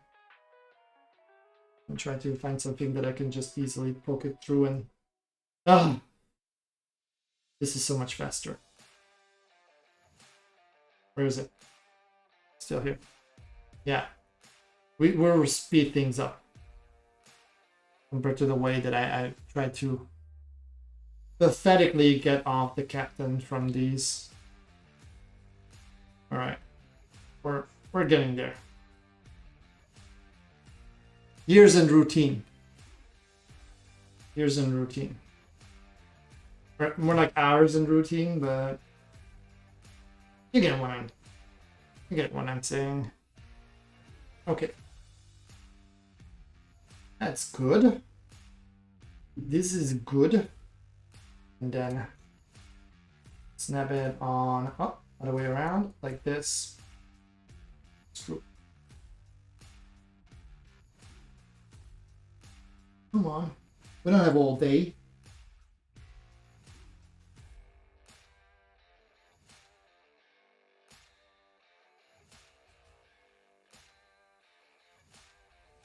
nice and loose. I don't want to bend any of the boards, and there is some tension that needs to be applied because of the pogo pins. I'm just looking at if it's aligned properly. Probably going to screw this one in. And I want to keep it loose so it can align the way it is supposed to with the pogo pins, because I need a nice contact. The battery.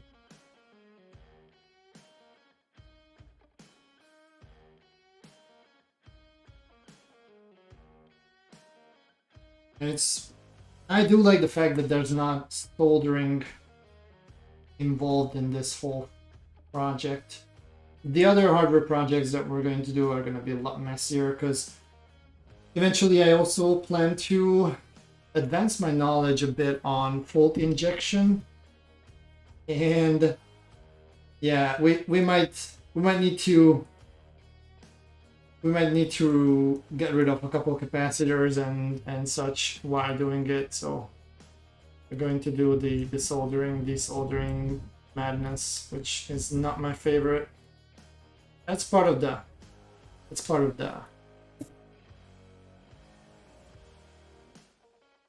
job. Okay, battery attached.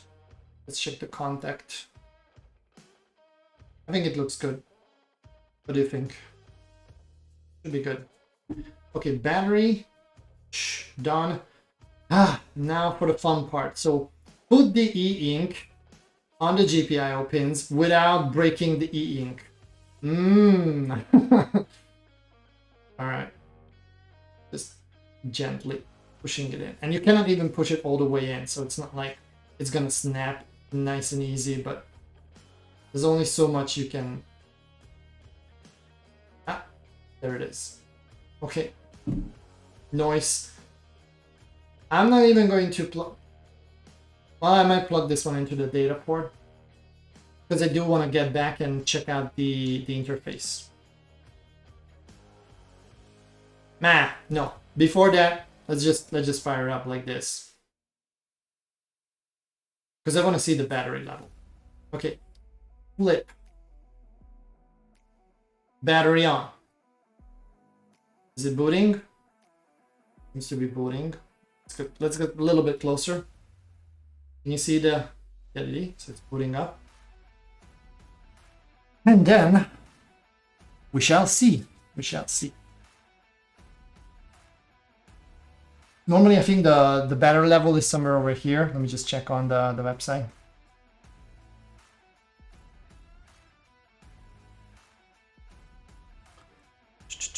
Where is it?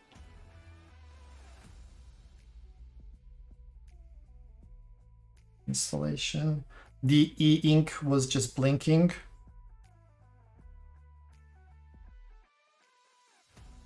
Yeah, see? So it should be over here.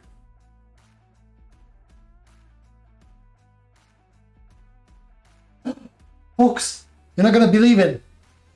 It's here! It's here! It works! This is so good.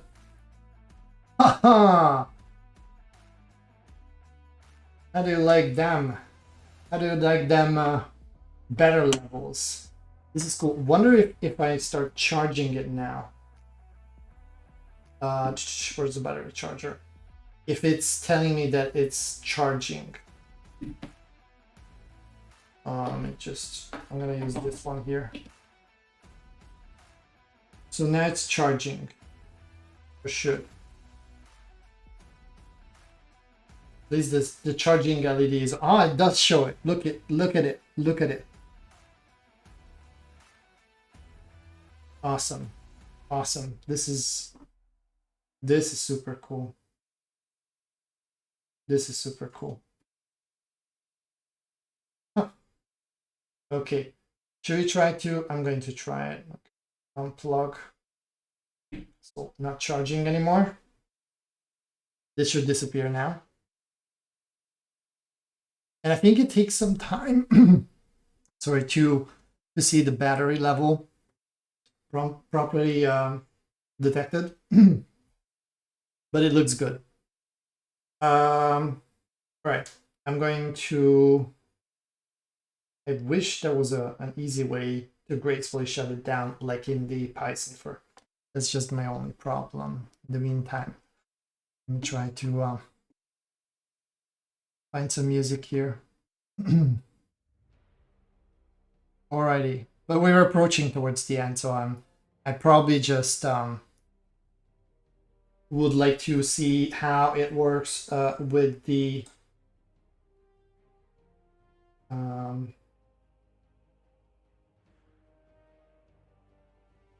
battery plugin and the battery server. So that's the only thing I still want to check, and after that we're gonna wrap it up because yeah, it's getting quite late here, and the idea was anyways to get at least one of the devices working, but we have both of them working. And I'm still waiting for suggestions. What is the color for a hardware aided hacking or hardware hacking type of scenario? Because if we do blue teaming, then obviously my LEDs are gonna be blue. If we do more red team kind of stuff, then I change it to red. But I ended up with this green and I don't really like it. So I need to pick a different color or colors. I don't know. Any suggestions? Good. So the only thing I don't like in this because probably I just let it I'm sorry. I'm talking and talking and talking, but I forgot to attach this to the let me just do it differently. I forgot to attach this to the VM. So it booted into auto mode.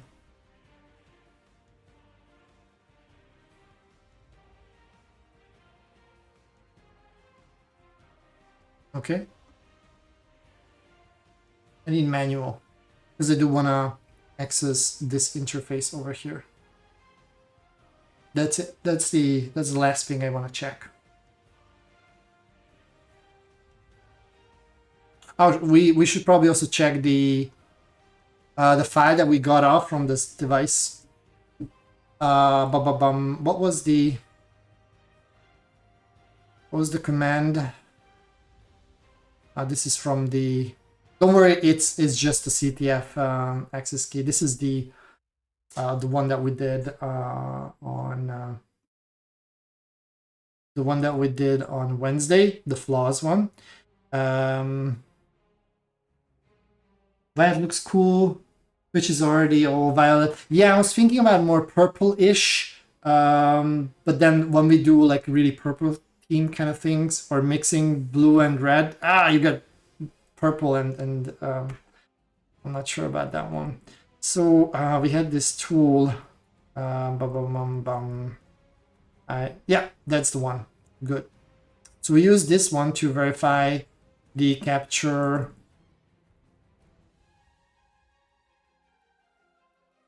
I'm gonna call it PT or something like that. For this two, and then it was the TP-Link pcap file. Okay, just quickly, I want to verify it. Dropping it into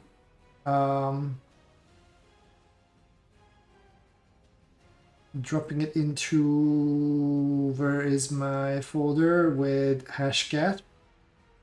I'm gonna leave the, you know what, I'm not even going to leave the pot file here. We're just gonna do the dictionary cracking one just for verification, right?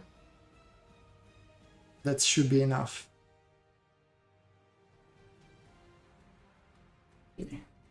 And what was the, we don't have the command here anymore. Oh, I only have the, no, wait, I do have it. But I need to modify this. This is, what was it, PT or? No, not this one. So it was underscore PT. I think like this. And it should say it's already in the, oh no, I deleted the pot file. So this will go in and crack the couple hundred. couple hundred passwords that it has.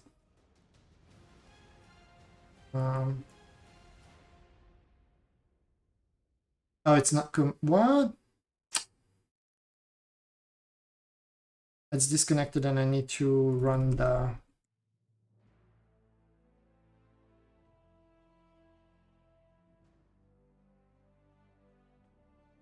I need to run the connectivity script again. Admin.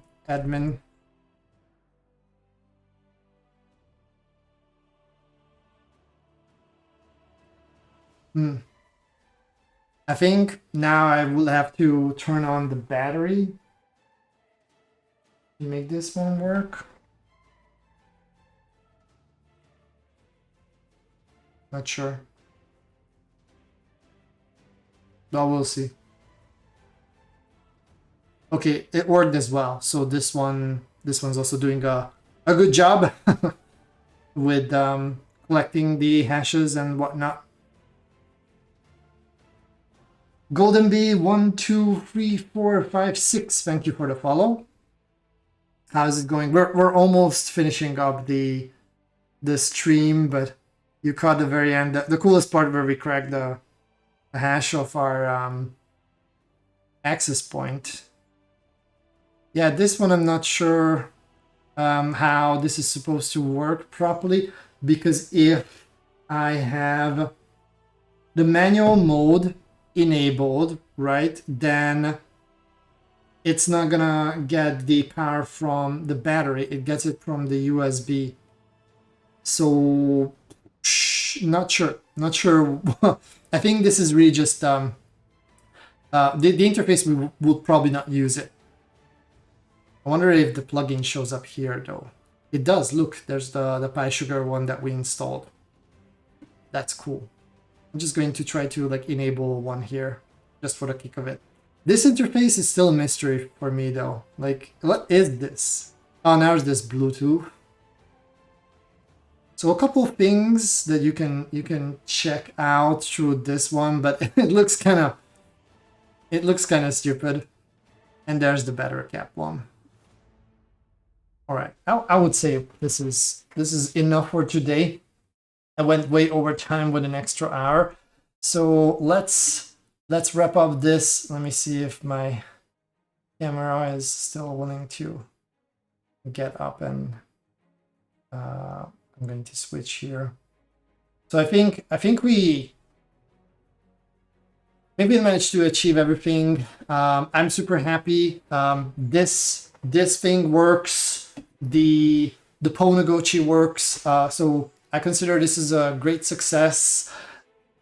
But I'm not 100% convinced that I'm going to use these on an engagement unless I can figure out something that is allowing me to do filtering and do more targeted type of attacks, because otherwise, yeah, it looks kind of aggressive, especially the Pwnagotchi that just starts up and starts collecting hashes. So that's not really something that I would like to see. But I'll dig into the documentation, and maybe when we do the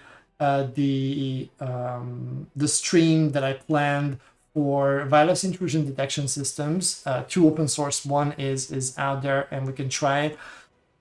Until that time, I might figure out how to do something more targeted, and that will be ideal to create a lab scenario for us and see how it goes. So anyways, this was all for today. Tomorrow, no stream. Originally, I planned to add in the Prusa Mini, but Ava does not think it's a good idea because we would not have enough time. She still has a class tomorrow. So instead, we said that we're going to just put it for next week, and it's going to be Friday, longer stream, 6 hours of total madness, at least 6 hours. That's the official time. I'm pretty sure it's going to be way more than that. So we're going to start maybe a bit earlier than 6 in the evening. That is Central European time.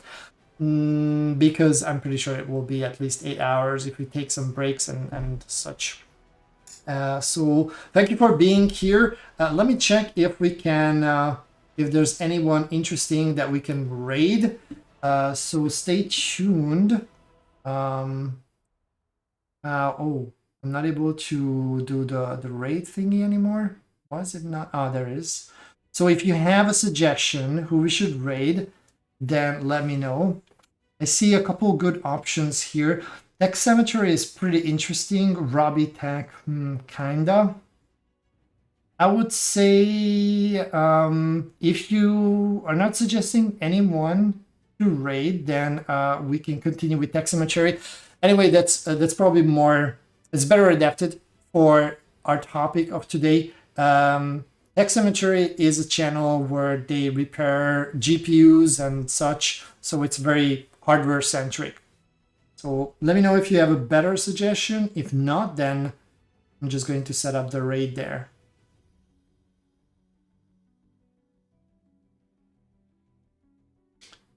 Oh, you're most welcome. It was my pleasure. I mean, I was playing around. You guys were watching. What else I could wish for? So, all right. Going to set the raid here, and let's go visit Tech Cemetery.